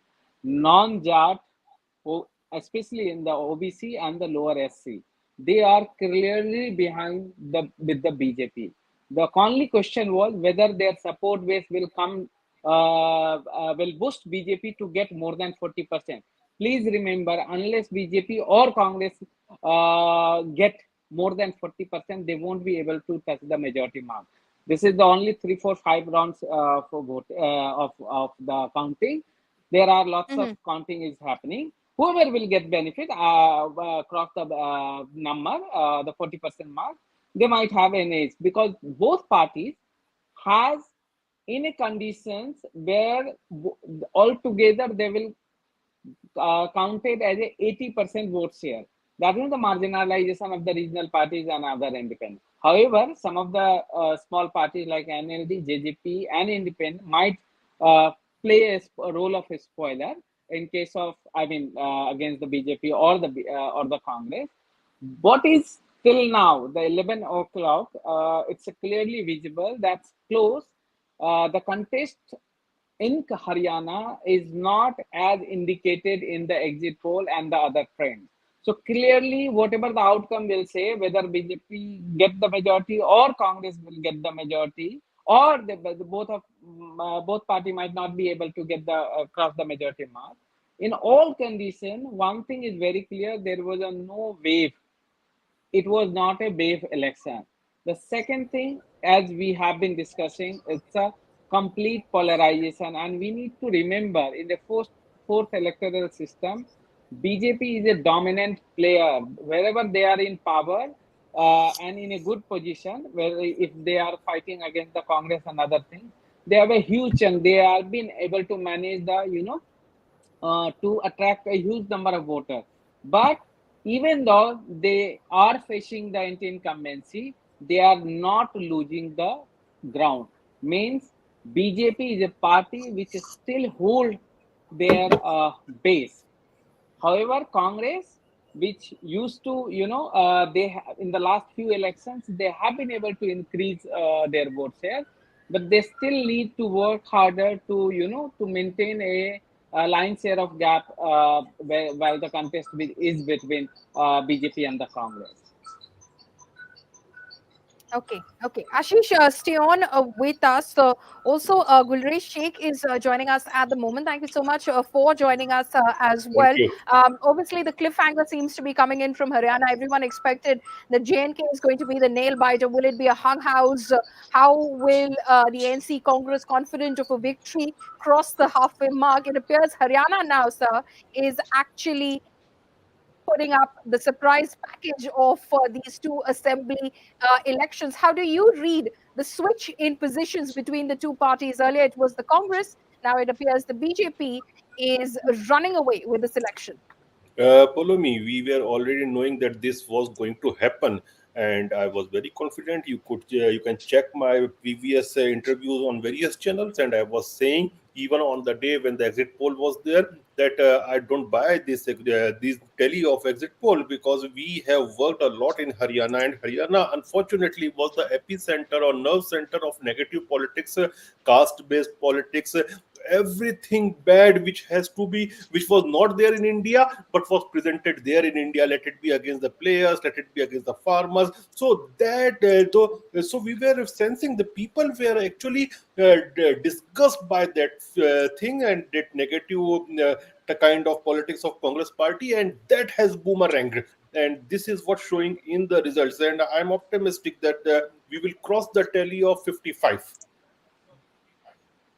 in Haryana. You're going to cross 55 is what you're saying.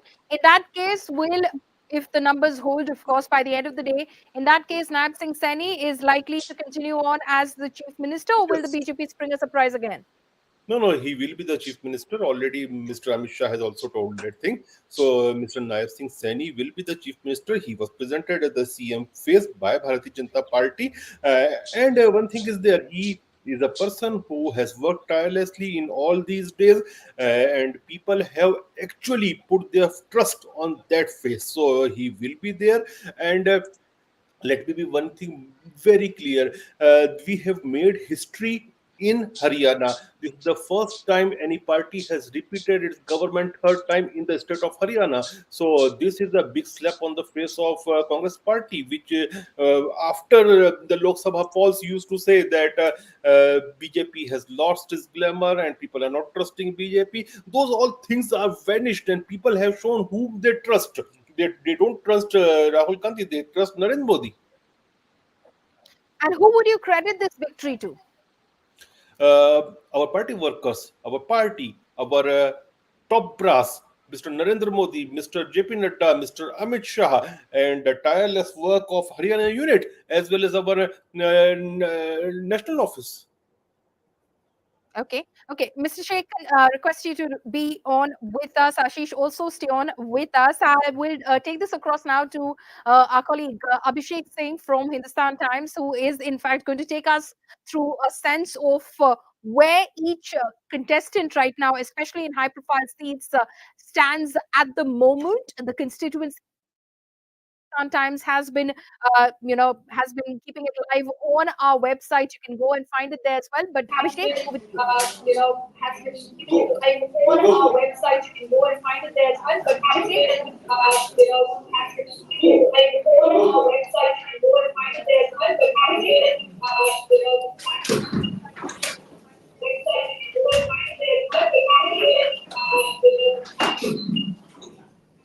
Right, Paulami. So, very interesting picture emerging as far as Haryana is concerned, as you can see in this constituency map of Haryana, of course. Then the regions which are towards the south and towards the west, and of course also closer to Punjab. That is where BJP has actually taken the lead, and this is in this is in contradiction to what most of the exit polls said. In fact, if we want to quickly go back to what some of the major exit polls had said, then you would notice that Dainik Bhaskar had only given BJP 19 to 29 seats, whereas India Today C Voter had given 20 to 28 seats.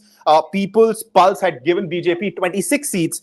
And it was only JIST-IF Research exit poll which had given BJP the highest. And that number was, it was a wide range actually. It was between 29 to 37. But at this point in time, if you look at the numbers coming in with the roughly 25% of the votes having been counted so far, BJP is close to 50 seats. That's the number of seats BJP is leading in. And then, of course, at the same time, you know, when you talk about Haryana, the thing which everybody is pointing out is the fact that this will be historic in the sense that BJP has been in power for 2 terms back to back, and this will be the 3rd term if BJP manages to, basis the numbers which are coming in, if BJP manages to continue, and by the end of the day, if it emerges as the winner, which at this point in time it's clearly seeming to be, then in that case this is going to be absolutely historic because it would have fought anti-incumbency. It would have also fought the kind of sentiment which had started growing. You know, India Alliance had started talking about how after 2024 elections, the Prime Minister Modi's heft and his image and the wave which people had been talking about had waned a little bit. But having said that, now if you look at the numbers, BJP, of course, is leading at this point in time on 48 seats, with the Congress leading in 36. JGP is, of course, the biggest loser, so to speak, because it has come down. In 2019, it had won 10 seats. And at this point in time, if you can look at the chart, I'm not sure if it's visible or not, but JJP had won only 0. This time is leading only on 0 seats. And then others are leading on 6, which means BJP is well past the halfway mark. And in that sense, of course, BJP is completely dominating Haryana. And as I was mentioning earlier, this is in complete contradiction to what the exit polls were saying. You know, some of the key seats like Gurgaon, of course, is where BJP is also leading. And what's also to be noticed is that, the responsibility of Haryana had been, handed over, so to speak, to Hooda. And he, along with Uday Ban, campaigned, pressed, and try to galvanize as many votes as he could. And of course, results are there. It's not like Congress has been wiped out. It is still leading on 36 seats. And remember, at this point in time, only 25%, roughly 26 actually, percent votes which have been counted. And from the overall vote share, in terms of the votes which have been counted so far, Congress has managed to secure 40.8%. BJP 39.4%, and the median vote share for Congress and BJP at this point in time is 39.7%, and for the BJP 41.9%. So, these trends do suggest that this trend is likely to hold. This will continue to hold, and if it does, then in that case, of course, BJP is going to, in contradiction to what the exit polls were saying, end up sweeping Haryana, which will be historic, as I was saying earlier, because it will be the 3rd term for the BJP in Haryana, and which also means that Nayaab Singh Saini, who was appointed the chief minister after, after he replaced Khattar by the Central Committee of the BJP. So if you look at some constituency now, at this point in time, from the Adhampur constituency, Chandra Prakash is leading of the Congress. The winner from this seat in 2019 was Kuldeep Bishnoi of the Congress. Then we will, after Adhampur, take a look at some of the other key constituencies. We're looking at Tosham. Shruti Chaudhary of the BJP is leading from this seat in 2019.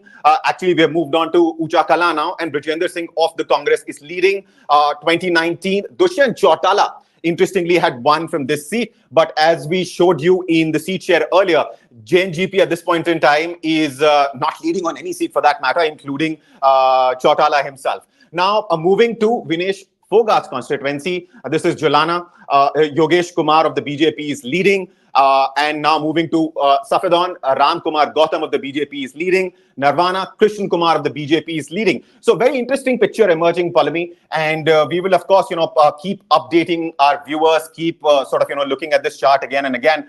From Badli, it is Kuldeep Vats of the Congress who's leading. So we will join you again, in this studio with the latest. And back to you. Right, Abhishek, thank you so much for bringing us up to speed with all of those trends that seem to be trickling in at the moment. As Abhishek was pointing out, if these numbers hold, which it looks likely, because it's been a while since the BJP seems to be leading as far as Haryana numbers go, then clearly it is going to be historic for the Bharatiya Janata Party, a third consecutive term for the BJP at the helm of affairs in Haryana. Mr. Sheikh, you wanted to come in? Yes, I want to request you to shed some light on the performance of Aam Aadmi Party as well, because Mr. Kejriwal said that no government will be formed in Haryana without their party. And Okay, so the Aam Aadmi Party currently stands at a vote share of 1.6% in Haryana. I'm looking at the Election Commission website, while the BJP stands at 39.10 and the Congress at 40.37. So they are one of the biggest loser in Haryana, and this was the same Kejriwal who was using his big mouth in Gujarat, and then he used his big mouth there in Haryana, and both the places they failed, and they are failing in Haryana horribly. So they have just raised their mark by 0.5% votes. Last time I think they got something around 0.48 or 0.49% vote, and now they have, after becoming the national party, they got a 0.5 more. So this is the condition of these people. I will take a leave. That is what, of course, the Aam Aadmi Party has to say. Maybe the Congress and those who oppose this alliance will have something to say about that as well, saying that this is exactly why we didn't enter into an alliance with the Aam Aadmi Party in Haryana. But looking at the vote share numbers, Ashish, what do you make of it? I'll just rattle off some of those of the Election Commission website at the moment. As far as Haryana goes, BJP at 39.10%. Congress at 40.37%, INLD at 4.8%, JJP at 0.81%. So these are some of the percentages, but seat-wise, of course, the BJP has a huge lead over the Congress. BJP at 49 as far as the trends and the leads go over on the Election Commission's website. And Congress at 35, 49, 35.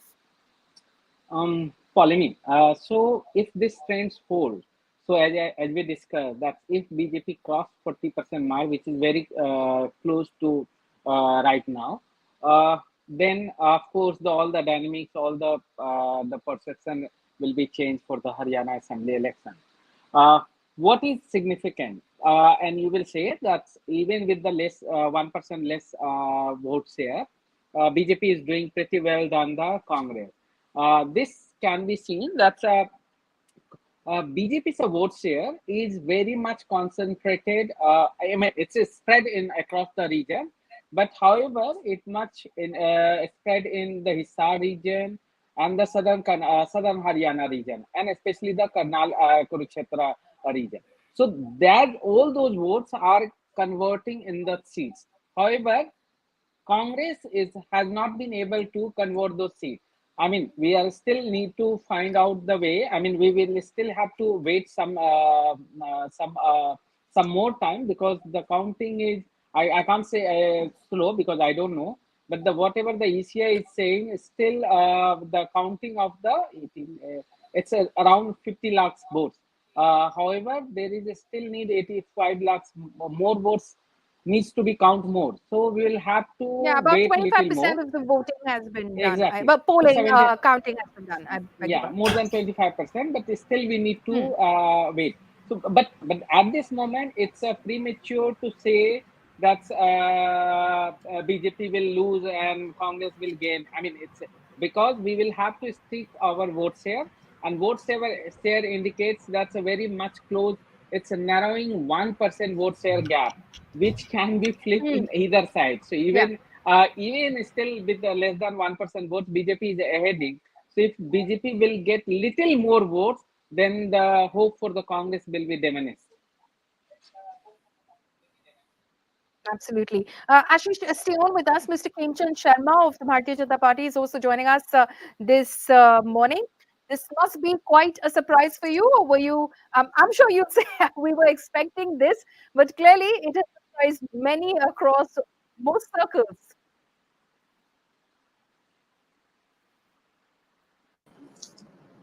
Very good morning. Am I audible? Yes, sir. Go on. Jai Mata Di. It is not surprising. It is as per our expectation, as per our reports. Even in debates in last 2 days, I was saying Bharatiya Janata Party is going to make a government over there third time because Bharatiya Janata Party worked very hard over there. Bharatiya Janata Party was only the party who were talking about all the caste, all the religion, and all the, you can say, region of the Haryana. And other party were talking about particular community, particular caste, particular region, particular religion. So they were not talking about the entire Haryana, and they were not having neither the leader nor the, you can say, any clear cut vision or roadmap. So they were failed because of they were showing like they are interested more in projecting the one family, protecting one family, protecting couple of the families. That's it. And at the same time, Bharatiya Janata Party Would you was. like to respond to that? Because that is the BJP's charge, that the Congress's entire campaign seemed to have centered around one caste, one community, to the neglect of others. And that is why the Congress is in the position that it is in at the moment as we see it in Haryana. So it would be unfair to say that Congress was focusing only on one particular caste or religion. And what in fact is happening is, if you see, BJP has been working on a non-Jat coalition for quite some time. It's not that it has happened for the first time. So this is this is turning out to be an interesting fight, but it's too early to write off Congress right now. I mean, we have seen that over the day, fortunes might turn. And Congress has leaders from all But the trends castes. have been holding for a while. I know that there are several rounds of counting to go. For instance, in Julana, I was just looking at the Election Commission website where it shows that Vinesh Phogat is trailing at the moment. Yogesh Bairagi is leading. 6 out of 15 rounds have taken place. But the fact of the matter is that these trends which show that the BJP is leading have been holding for a while. So it might just appear that this is what's going to be the end result. And that would be surprising, because what it would reflect is not just on Congress, but the fact that a victim of a Me Too victim has been ignored by the voters. So it would actually be shocking that a state where Beti Bachao, Beti Padhao, Beti Bachao campaign was launched, a Beti who was harassed by a BJP politician is trailing, and if she loses, it's a No, I mean, this is something to this is a ponder fake about. narrative. I object about it. Please allow me to respond. No, there is a The case people going of the on. Haryana knows There is no it was projected, fake it was narrative here. There is a planned, case going on and in the court. How is it it was a a fake planned narrative? agitation of the Congress. And we have a No, law and order. We have a law you in a have been trying division. to do FIR you is are already insulting the registered, women and law is and doing the its own farmers. course. Law is doing its own course. Nobody. A charge. I understand that. You will have your opportunity to respond to that. Mr. Mishra, go on. Yeah, so you know, this is the sort of thing which women like Vinesh Phogat have to face even today. That where there is a case going on in a court, we have a BJP spokesman saying that it's a fake narrative, and if that sort of lie has sold in Haryana, and voters of Haryana have accepted that, I would find it shocking. And you know, we also have to remember how the farmers were treated of Haryana. So yeah, it's interesting, and sort of maybe at this moment it looks hard to understand how Haryana could forget all the 10 years of misgovernance, how it could forget how the farmers were treated and how its women were treated. And even today BJP is insisting that these women wrestlers weren't mistreated. They are trying to protect people accused of sexual harassment. So yeah, it's interesting, but I think it's too early to write off Congress right now. There might be a flip. Because if Nobody's you writing remember off in for the the early Congress morning, at the moment. What was Congress was basically leading. looking at the numbers, they suggest that the Congress hasn't performed as per its own expectations, or at least what was predicted of the Congress's performance. Mr. Sharma, over to you now. You can respond to the charge which has been made. It appears like the voter, as Mr. Mishra says, the voter of Haryana has surprised everyone. I would like to request Mr. Mishra ji, please do not insult the voters. voters have their rights and they have casted as per their choice. Please do not dictate them. You are trying to dictate them. Another thing, everybody knows it was a Congress-sponsored narrative. I'm not talking about particular person, particular athlete, particular lady you are talking about. Law is doing its own course. FIR is registered, case is in court is taking a decision, police has filed a strong FIR, but still, Congress were running everywhere the fake narrative. So fake narrative doesn't go well with the people. People understand. If it was not sponsored by the Congress, if it was not pushed by the Congress, if it's not misused by Congress, then why that person is fighting election with the Congress? So truth is truth and untruth is untruth. So I'm not talking about a particular person. So there, the court will take a decision, but unnecessary. It was dragged, and they were trying to defame PM Modi ji and entire BJP. That went wrong against the Congress. Another thing, Congress was stuck to the one family. Congress were insulting everybody other than particular community or particular family or particular region. They were just focusing on certain area only. So that was the problem. Even they have insulted their own leaders, SC/ST community. Badly they have insulted SC/ST community. They were not even inviting them in a meetings, giving them respect, giving them equal opportunity. So that was the problem. Whereas Bharatiya Janata Party has distributed and given the respect to all the community. We have neglected none. We have given the representation to all the community, all the region, and all the people. And as a one team, Bharatiya Janata Party leadership went in Haryana. We discussed with the people. We explained. Congress has manipulated. Congress were projecting a wrong narrative during the Lok Sabha election. That's why we lost 5 seats. But we were able to convince the people. Bharatiya Janata Party is right. Bharatiya Janata Party roadmap is right. Bharatiya Janata Party can only take Haryana forward and nation forward. And everybody is seeing how Adani Prime Minister Modi ji has taken our economy from 10 to 5th and taken from 5th to 3rd very fast. And now the entire world is looking forward to the Bharatiya Janata Party leader Adani Prime Minister Modi ji, who is also the Prime Minister of the nation. Because of the strong government, strong leadership, strong, you can say, we have a plan and roadmap. So people of Haryana are very intelligent and they are across the world and they see how a nation is progressing, how Haryana is progressing under the Bharatiya Janata Party government. Now there is no, you don't have to pay the money for getting a job. If people are getting a job on the merit. If you perform, then you'll get a job. You don't have to pay. Okay. You don't have to. Mr. Sharma and Mr. Mishra, I'll come across to you. Ashish, I wonder if you've had an opportunity to study the trends as they are coming in. Abhishek, my colleague earlier, was pointing out that much of the BJP's gains seem to be along the constituencies bordering Punjab as well. During your study of the field in Haryana, where do you think BJP has gained?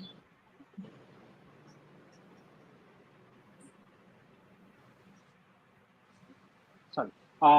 So one thing is very clear. So I mean in the Karnal belt, Karnal, Kurukshetra, Panipat belt, Anamban, BJP holding their base.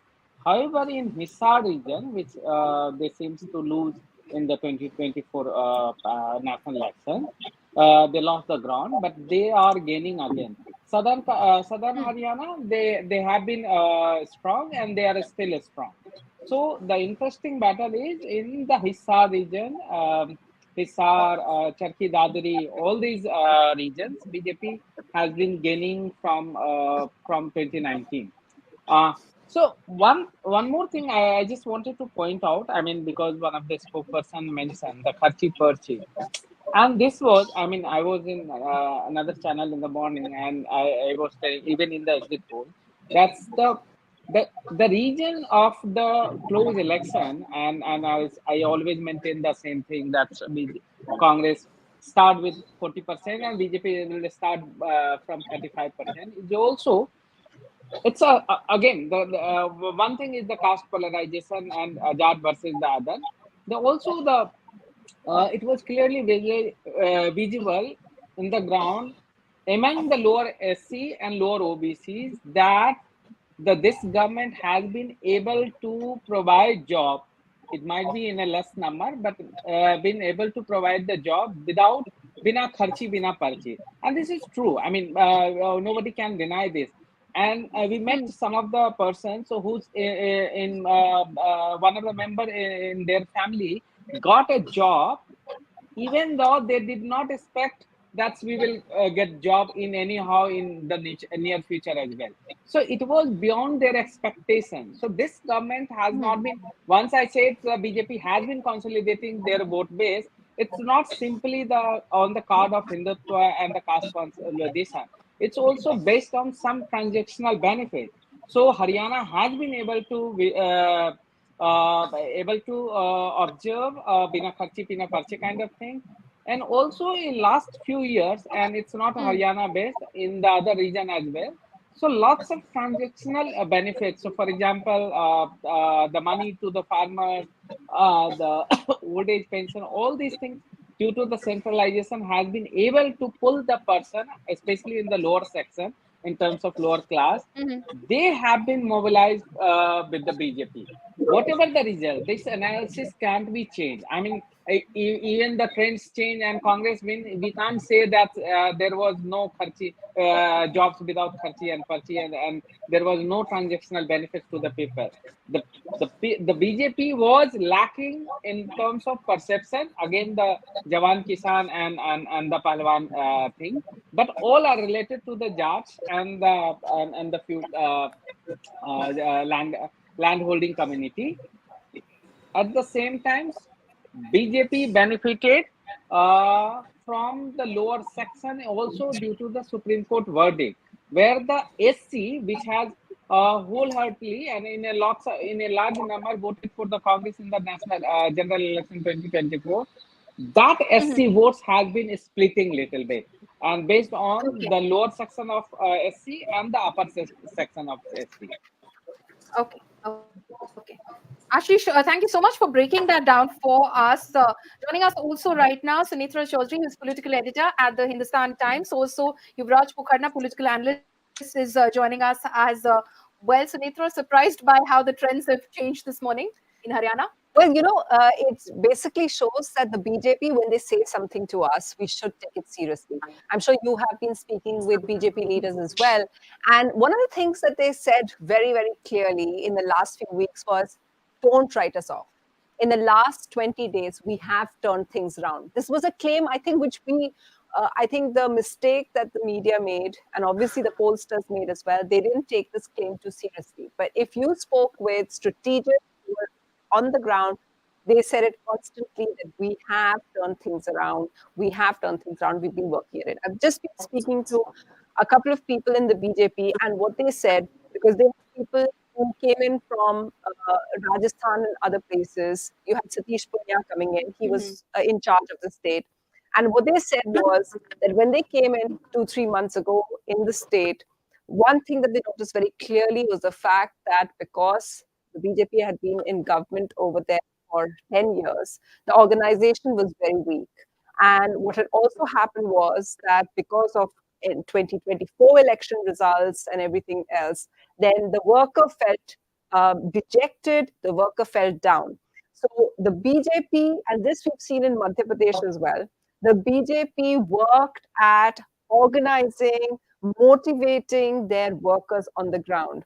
And of course, we saw a very clever maneuvering that they did with tickets, right? They were very clear that one of the things that has worked for them in tackling the Congress in Haryana, which is basically Bhupinder Hooda, that is a Jat-dominated kind of party, is to show that they will have non-Jat mobilization, right? So even when you look at the tickets, where Congress was giving to 27 Jats, they give to considerably less ones. So about 10 less than that, they give tickets to Jat voters, and they give a considerable amount to Brahmin voters and things like that. So the entire non-Jat mobilization was also done. But one of the things that they focused on very, very clearly was they worked on motivating their workers, making sure that they were out there, and it seems to have paid off. One of the lessons, I think we can keep talking about this, because more than the BJP doing everything right, it seems that the Congress made the mistake that they did in other states yet again. um, riding on the momentum of 2024. And this is something, one of the stories that we did in the Hindustan Times following is the fact that, where they felt comfortable, they thought they were comfortable, every bit counts. And I think the BJP didn't forget that and they worked on this. Whereas the Congress didn't work on everything counts. And which is why you saw, Rahul Gandhi made an attempt to fix those, to bridge those divisions that we've been seeing. Everybody's talked a lot about Kumari Selja, but it wasn't just about Kumari Selja. It's about making sure that every other leader that is there, and it shouldn't be seen just as a Bhupinder Hooda or Dipinder Hooda party. I think even the kind of overconfidence with which they dismiss the alliance with Aam Aadmi Party, because one of the things that I was speaking with the Congress right now, they point out is that if you look at this Congress, the seats that the Congress is losing, in 20 of those seats, what you see is that you have spoilers over there, right? So over there, in 20 of those seats that the Congress is losing, 9 of them are to independents. So this has been a huge setback. The fact that INLD, BSP, AAP, so obviously the other votes, and not being able to consolidate the opposition to the BJP, completely dismissing any kind of, and out of those 20 seats, 2 that they, where the third candidate has a much larger margin than the losing margin, is the AAP candidate in 2 of those seats. So it just shows that if they had done that alliance with the AAP, perhaps they would have been better off. Another thing that they, of course, point out is that there are many seats that they are hoping it won't be what it looks like right now, that it is that the BJP is about 50, right? That right now the tally is about 50, and for the Congress to be around 35, 36. 49, 35? Right. Yeah. So they're saying that because of the fact that the margin is very low, so they hope that it will stabilize to something around 40 odd seats with BJP, a few more, and Congress. So they're hoping that it will be much more of a negotiable situation where they can talk to the thing. But that isn't the point. The point is that this was an election which the Congress felt they had in the bag.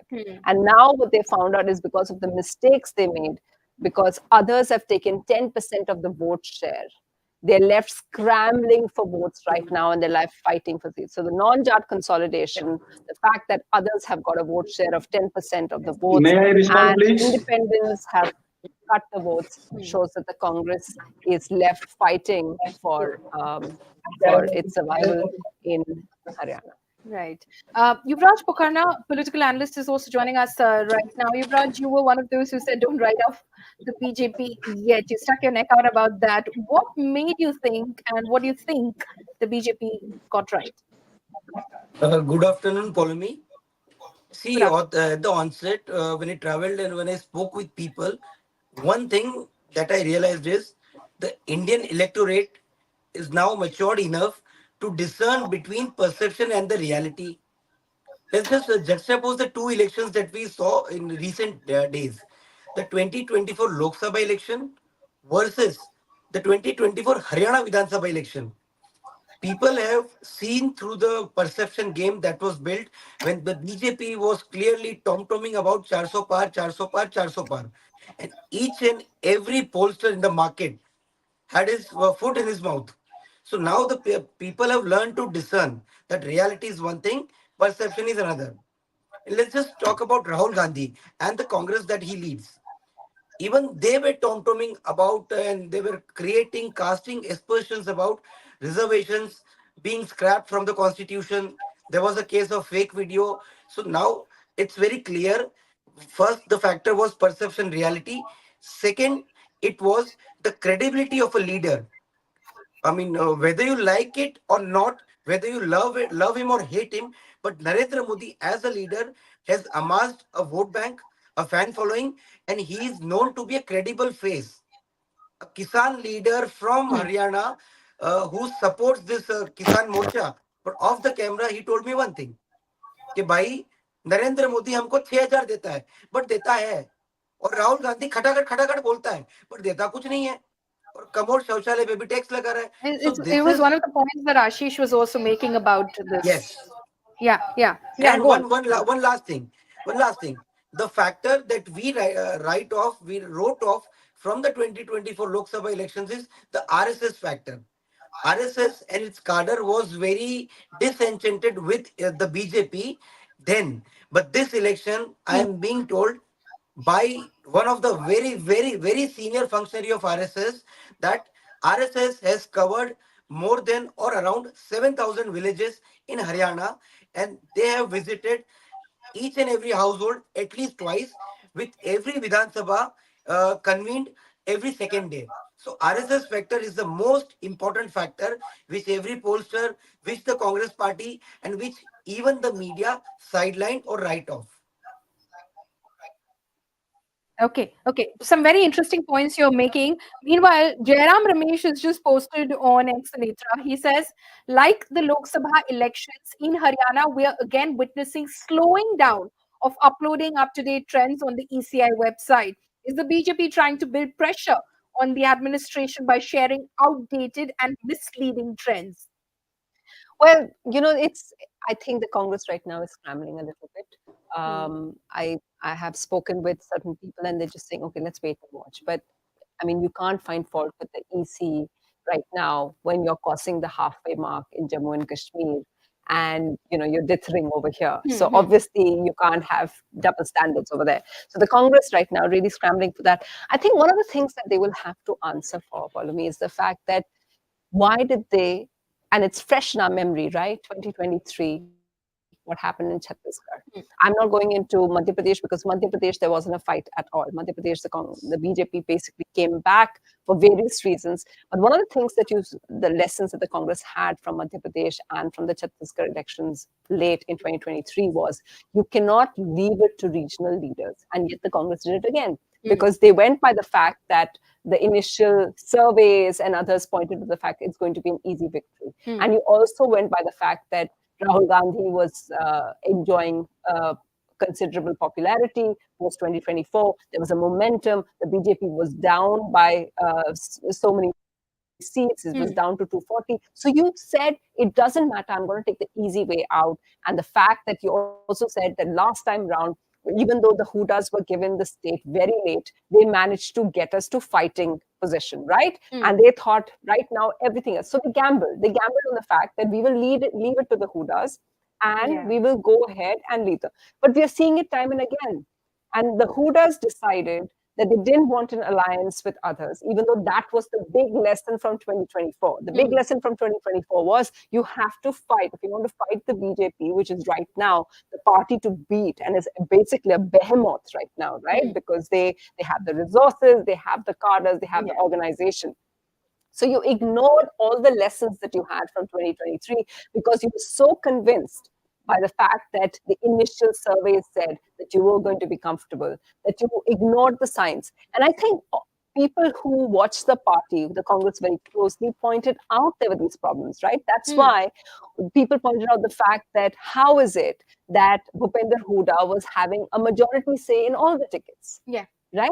Why is it that Rahul Gandhi is not interfering and making sure? Why is it that Kumari Selja, who this time, by the way, for some, she has been around for a long time, but it's just that there was a momentum. And you've also seen from your 2024 elections that the Dalit vote bank is a huge vote bank. So why would you visibly make a leader upset? She said, let's not forget, at the beginning of the campaign, Kumari Selja came on record to say, I want to fight the elections. And all you did was that from her side, only the sitting 5-6 MLAs who are her supporters, only they were given tickets. Otherwise, the majority of the tickets were Huda's tickets. And the Hudas are, the Hudas, granted that they did manage to do very well in the last Haryana elections. But the problem that everyone points out, and which we know now of elections, is it becomes a question of arithmetic, right? That if you have the Jat vote is 27%. So the BJP their target is to get the non-27% ones. So they get the upper caste. They're also trying for the size of the Dalit vote bank. Yeah. And let's not forget the fact that because the BJP saw these kind of rift within the Congress party, they had at least 3 or 4 press conferences. They kept doing press conferences talking about how Congress is insulting the Dalits. Yeah. And so that way, they managed to get a huge chunk of the 20% Dalit vote bank as well. So all of this put together, right? All of this put together obviously seems to have paid off for the BJP. So they worked with the party cadres, which they have. They got people down together. They didn't take it for granted. They gave tickets to all these people. They changed the chief minister over there because obviously there was a lot of, they said, and this is one trick that has worked for them. Wherever they've had a long government and they feel there is anti-incumbency, they go in there and put in a fresh face. And Naib Singh Saini is an OBC face as well. So your entire your entire messaging for the voters becomes a stronger message than the Congress party, which is sitting back and letting things roll, which obviously wasn't enough. I mean, they do have a higher vote share, but it wasn't enough. You need to do more. Of course. Khemchand Sharma of the Bharatiya Janata Party continues to be with us. Thank you, sir, for being as patient. Of course, the numbers as we're looking at it right now on the Election Commission's website says the BJP stands at 49, comfortably past the halfway mark in Haryana at the moment, which is 46. Congress at 35 at the moment. Do you believe that because, as Sunitra was pointing out, it appeared that the Congress was may have been pandering to a certain caste community, the BJP was able to consolidate the others in order to build their support base in Haryana, which worked in its favor? देखिए, 2 चीजें हैं। एक कई बहुत सारी बातें की जा रही हैं। एक चीज जो मैं मानता हूं कि हमारे पास जो नेता और नीति और नियत, ये चीज हमारे फेवर में काम की है। हमारे नेता आदरणीय प्राइम मिनिस्टर मोदी जी, हमारे चीफ मिनिस्टर सैनी जी और जो पूर्व चीफ मिनिस्टर ML खट्टर साहब ने जिस तरीके से काम किया था, वो सभी को लोगों ने देखा। दूसरा, हमारी नीति स्पष्ट है कि we want to give the good governance, we don't want to take a money, we want to give the credit and the job to the or on the behalf of merit only.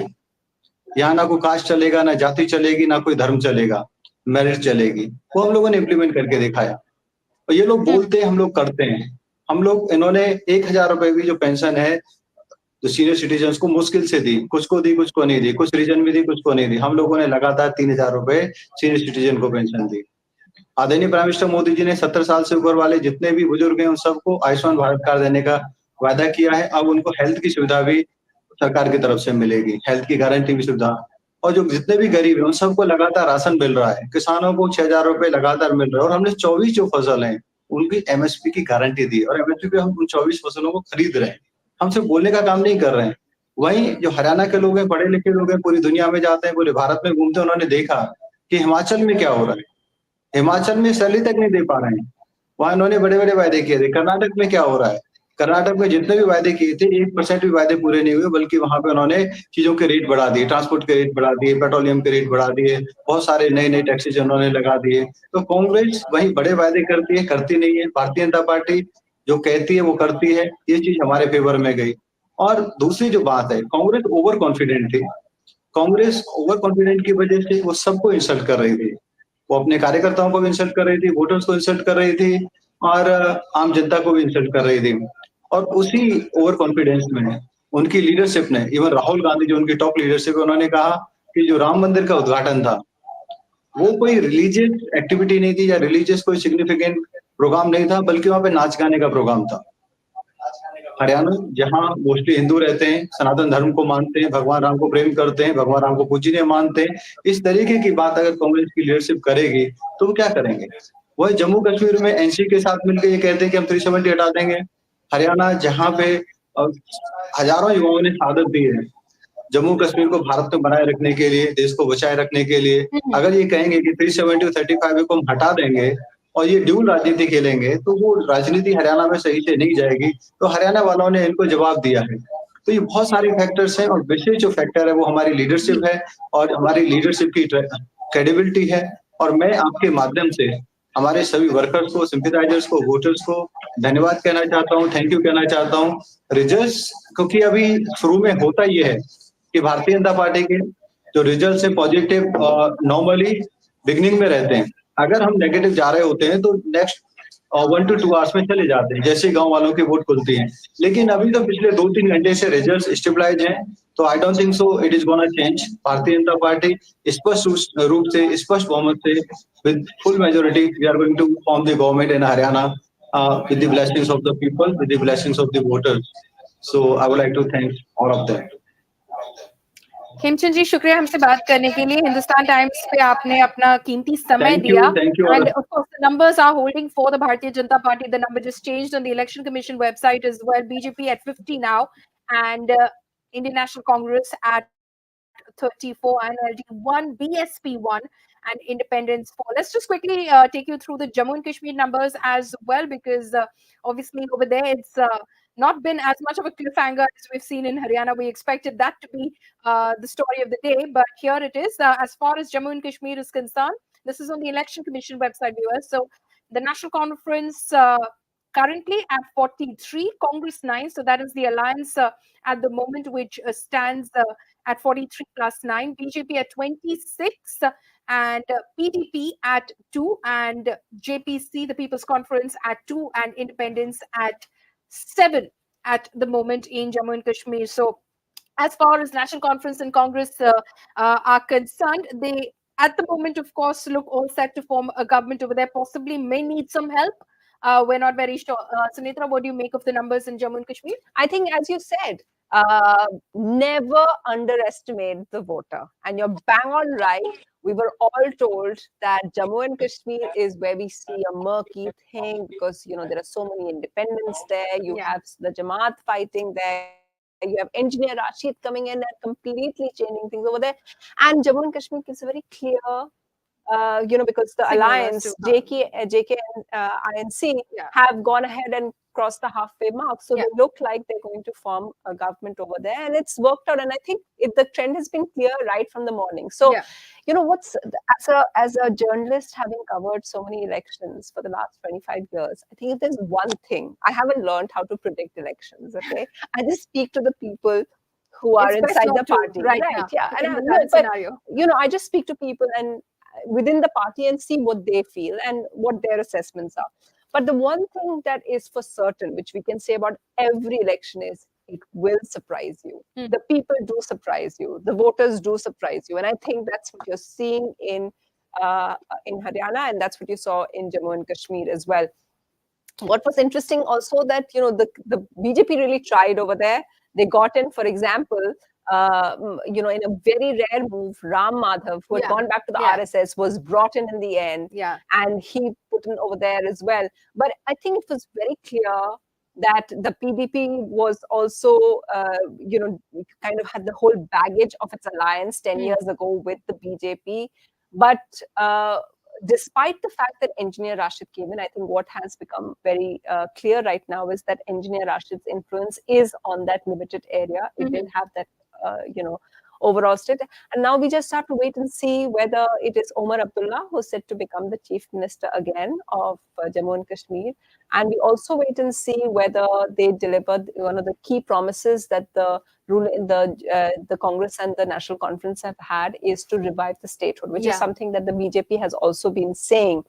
And what has been clear is that the people spoke up against the fact that they've been led by bureaucrats, that they've not had elections for so long. The kind of angst that people have felt about 370, the BJP 370 became the kind of central theme of this entire election. So in that way, it's a clear messaging from the people about what's happening there. And let's not forget that, while all this is happening, you have someone like, Wong Chuk, the climate activist, also here in Delhi, carrying out this protest. So it's a very clear messaging from Jammu and Kashmir, and perhaps it's a sobering one for the ruling party as well, as they win and celebrate their third term, which looks like they're going to have a third term in Haryana. It's a sobering messaging from the Jammu and people Kashmir. of Jammu and Kashmir, because it's in a way a verdict on 370 It's a verdict and the on 370. entire move over there. So that's how we have to see it. And let's not forget that a lot of these leaders like Umar Abdullah and all, they spend so much time after 2019 under house arrest, and we've had elections after a decade. So a very clear signaling from the valley, from Jammu and Kashmir about all that's happened, because we've seen so much angst and so much opposition from the opposition parties talking about the delimitation that happened and the kind of seats being added to allegations of gerrymandering that was happening, seats being added to the Jammu region. So after all of that, if there is a clear majority and a clear verdict that's coming over there, it's an interesting signaling.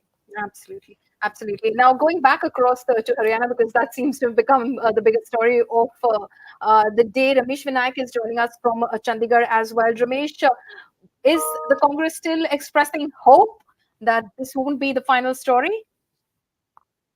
Well, I think that BJP is, all set for its third consecutive term, because right now it is ahead in 50 seats. I can see from the latest trend, and the Congress is far behind at 33.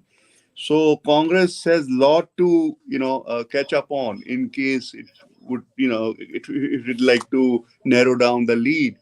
But from all indications, it appeared that BJP is going to cross that magic figure at the end of the day. Right.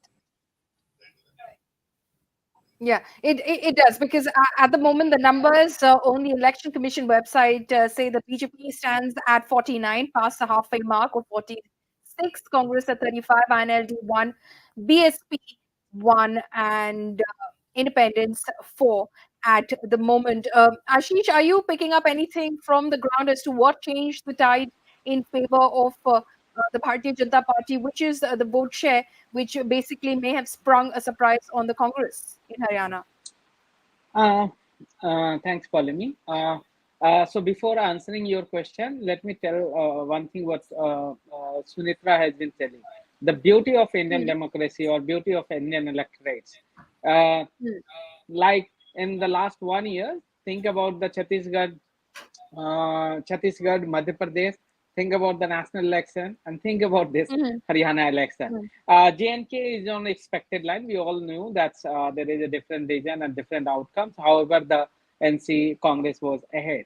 In terms of Jammu, Haryana, we have been telling in the morning, and we have discussed lots of things.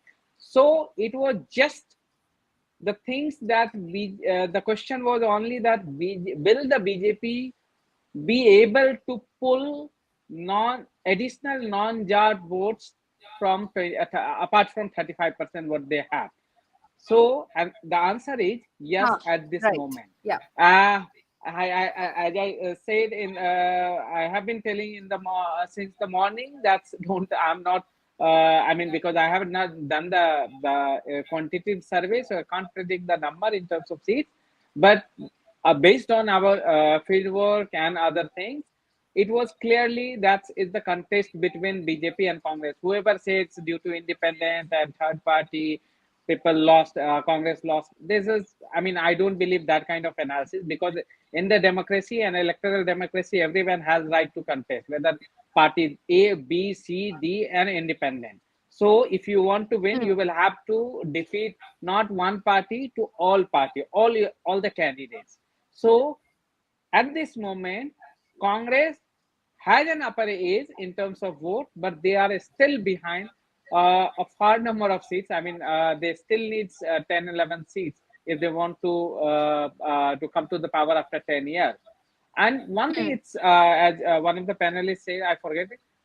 If this trends hold and BJP get the power, it's a very historical in terms of three things. One, of course, the BJP has been gaining the power third time, which never in this era in last 30, 40 years, nobody has been able to get the third term or continue the power in the third term in Haryana. And the second thing, BJP, whatever people say, it's a Hindu. I haven't seen any people at this is Haryana Assembly election who said that's their vote. They are voting for the BJP just only because of Hindutva. I mean, there are some person says, Hindu party hai, ye, wo. But they are the original anger is against the Jat. So while the BJP Congress was continuing getting support and continuing trying to mobilize the Jats and continue trying to pressurize the other community, but at least they have been failed to catch up the additional vote share from the lower OBC and SC, which is the on a long run, it's a loss of Congress, because Congress used to say we are Garibon ki party hai, but the Garibs are the lower caste, lower I mean the lower OBC, lower SC. If they have not been pulling their support, that means they are failed to convey the message that the party is for the poor. Whether the electoral outcome of the Haryana might change here and there, but it is very clear that even though just take the just take a risk of saying that Congress might be able to get the majority mark, but even in that scenario, it can't be a big victory as it was expected. And the winner, as in 24 election, we all say that actually it was the loss of BJP and NDA. Here, even though Congress get 40 seats or more than 40 or more than 45 seats, but it will not be their victory. It will be the victory for the BJP to hold their base, whatever scenario. And I'm not discussing more because we have already discussed the same thing. I don't want to repeat this thing, but a longer run, the battle between Congress and BJP, especially in Hindi belt, we have been saying that Congress needs to work little more harder than what they have been thinking. Thanks. Absolutely. It will be doing that introspection surely after today's results. They are, of course, dismissing these trends, making accusations already that the Election Commission seems to be uploading the data of trends and wins very slowly on the Election Commission website. But as Sunitra was pointing out earlier, you can't have double standards if you're going to accept the results of the Election Commission as is being conveyed for Jammu and Kashmir. Then you'll have to accept the results as is being conveyed by the Election Commission of India for the state of Haryana as well. So there's a lot of introspection that the party will have to do. Did it throw away an election which was served to them on a platter by the Bharatiya Janata Party? That's going to be the big question. As far as numbers go, just to brush up on the numbers at the moment, Ramesh Vinayak continues to be with us. He's back with us. The numbers for the BJP at 49 right now, the Congress at 35, INLD 1, BSP 1, Independence 4. Ramesh, earlier, some of our experts have spoken about the RSS factor in these elections. Very obviously in Jammu and Kashmir, because we saw Ram Madhav being brought out of a political hiatus of sorts after he was dumped by the Bharatiya Janata Party, sent back to his parent organization of RSS in 2020, brought back in 2024 and given charge of the very same state that he last commanded, which was Jammu and Kashmir, as their election in charge. Very obvious, the RSS, the footprint as far as J&K is concerned.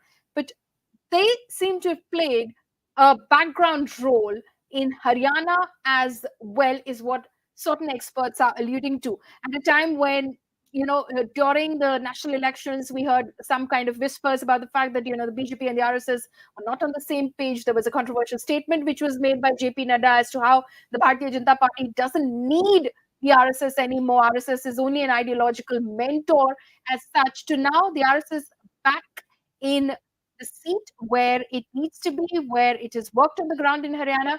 Is that the sense you got as well?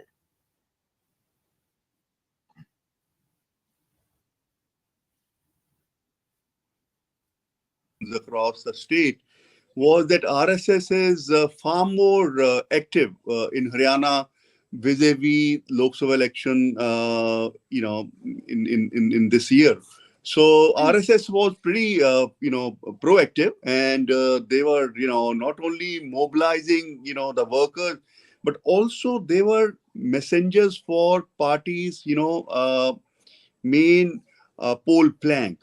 Mind you, BJP, kept its campaign on its positives. One, of course, was that it was a pro-development government which did not discriminate, and it took whole raft of welfare steps in last 10 years.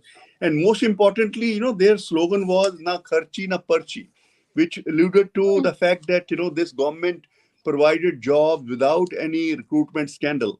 And this I can vouch for, having covered Haryana for last 35 years. Previous governments, non-BJP governments, were often in controversy for recruitment scandal. They were like, whole lot of questions over the way recruitments were happening in Haryana Public Service Commission or Staff Selection Board. But in last 10 years, we have seen clean recruitments without any scandal. And I give a lot of credit to Mr. Manohar Lal Khattar when he was chief minister. He's the one who cleaned up, this recruitment process and brought in, people with high integrity at the helm of, these selection boards.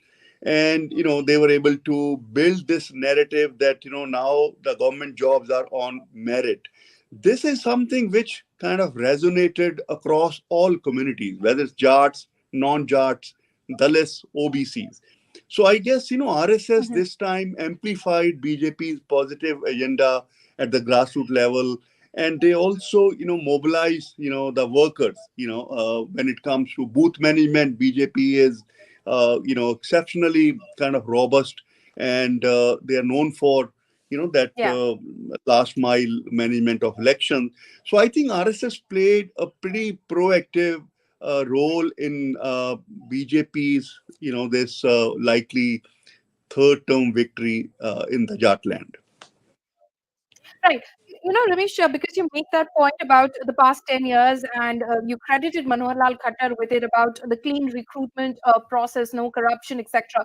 Earlier, one of the experts we were speaking with alluded to the fact that, maybe some of the voters uh, may have seen Bhupinder Huda's face. I mean, even though it was not projected as the chief ministerial face, but he was the Congress's face, if you may, perception-wise, as far as this election was concerned, that he is the main face as far as the Haryana campaign is concerned. They must have seen his face and thought of the 10 years of the Huda rule, which was replete with corruption and such scams, etc. And thought, this is not what we want, back in Haryana. We prefer the situation, the cleanup which has happened over the past 10 years. Do you think that the Huda factor, in a way, also, was something that certain voters, certain section of voters did not quite agree with, appreciate, and hence they may have voted against the Congress? I would tend to agree with that, because at the end of the day, politics is all about perception. And this BJP government in 10 years was able to cultivate a perception that, they may have slipped on law and order, they may have, not been able to deal with the farmers issue, or wrestlers issue, but on issue of clean governance, they definitely had an edge, and on that relative index of credibility, I would say that, BJP chief minister, whether it's first Manohar Lal Khattar, then Naib Singh Saini, they were definitely seen to be better off vis-a-vis, I would say Mr. Bhupinder Singh Huda, who, who is facing, the CBI cases. There is enforcement directorate case against him. Now, to be sure, the cases haven't reached any conclusion. He hasn't been kind of convicted. But, as I said, that politics, in politics, perception matters a lot. So that may have been one of the, factors which, swung the election in favor of the BJP. What does this mean? If this means an election loss for the Congress party in these elections, what does this mean for the future of Bhupinder Huda? Well, I would say this is kind of possibly end of the road for Mr. Bhupinder Singh Hooda. He's already plus 70, and this is the third election the party has lost in Haryana. So the party will have to really introspect and look beyond Mr. Bhupinder Singh Hooda. So maybe bring about a leadership change, and so I guess this is a serious setback for Mr. Bhupinder Singh Hooda, who had, mind you, got two elections for the Congress in Haryana. He won in 2004, then he 2009, two consecutive elections. Congress had won in Haryana on his watch. But now the wheel of fortune has turned, and so Congress has lost third election when Mr. Hooda is at the helm. So I guess his political career may have reached dead end in Haryana, especially with regard to the state politics. No, do you think not letting Kumari Shailja, as she had herself expressed a desire to contest the Haryana Assembly elections, not letting her contest a prominent woman, Dalit face, was a mistake by the Congress? I won't say that, because Mr. Hooda, all said and done, was the best bet for the party for two reasons. One, he is he's a pan Haryana leader. He all said and done is the tallest leader of the Congress, and plus he is very close to the Gandhis. We call him the ultimate loyalist, and so the party betted on Mr. Hooda, and he does have support base which goes beyond the Jat community which he belongs to. So I guess in the current situation he was the best bet. I don't think that Kumari Selja would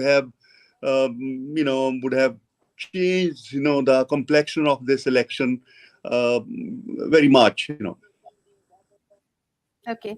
What about the future of so many, dynasts who have entered the electoral fray with this election, be it Bhavya Bishnoi, be it Aditya Surjewala? Bhavya Bishnoi, as far as the Election Commission website is concerned, continues to lead from the Adhampur seat as we speak. And then there is, of course, Aditya Surjewala as well. There are the Chotalas from both sides, NLD, JJP as well. What about their future? Do you think that Haryana politics is set to now see a proper generational shift?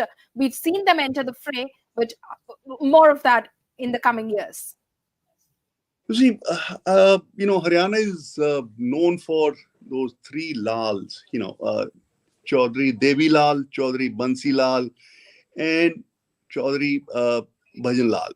So now the third generation of all three Lals was contesting this election, but this results haven't really gone in their favor. Whether Bansi Lal's grandchildren were in the fray, but I don't think they have done too well in the election. Devi Lal's clan has become has been more or less decimated, and I am not up to speed with regard to grandson of Mr. Bhajan Lal, son of Kuldeep Bishnoi, how he's doing from Adhampur. So this election, is not good for those time-old ruling political families of Haryana.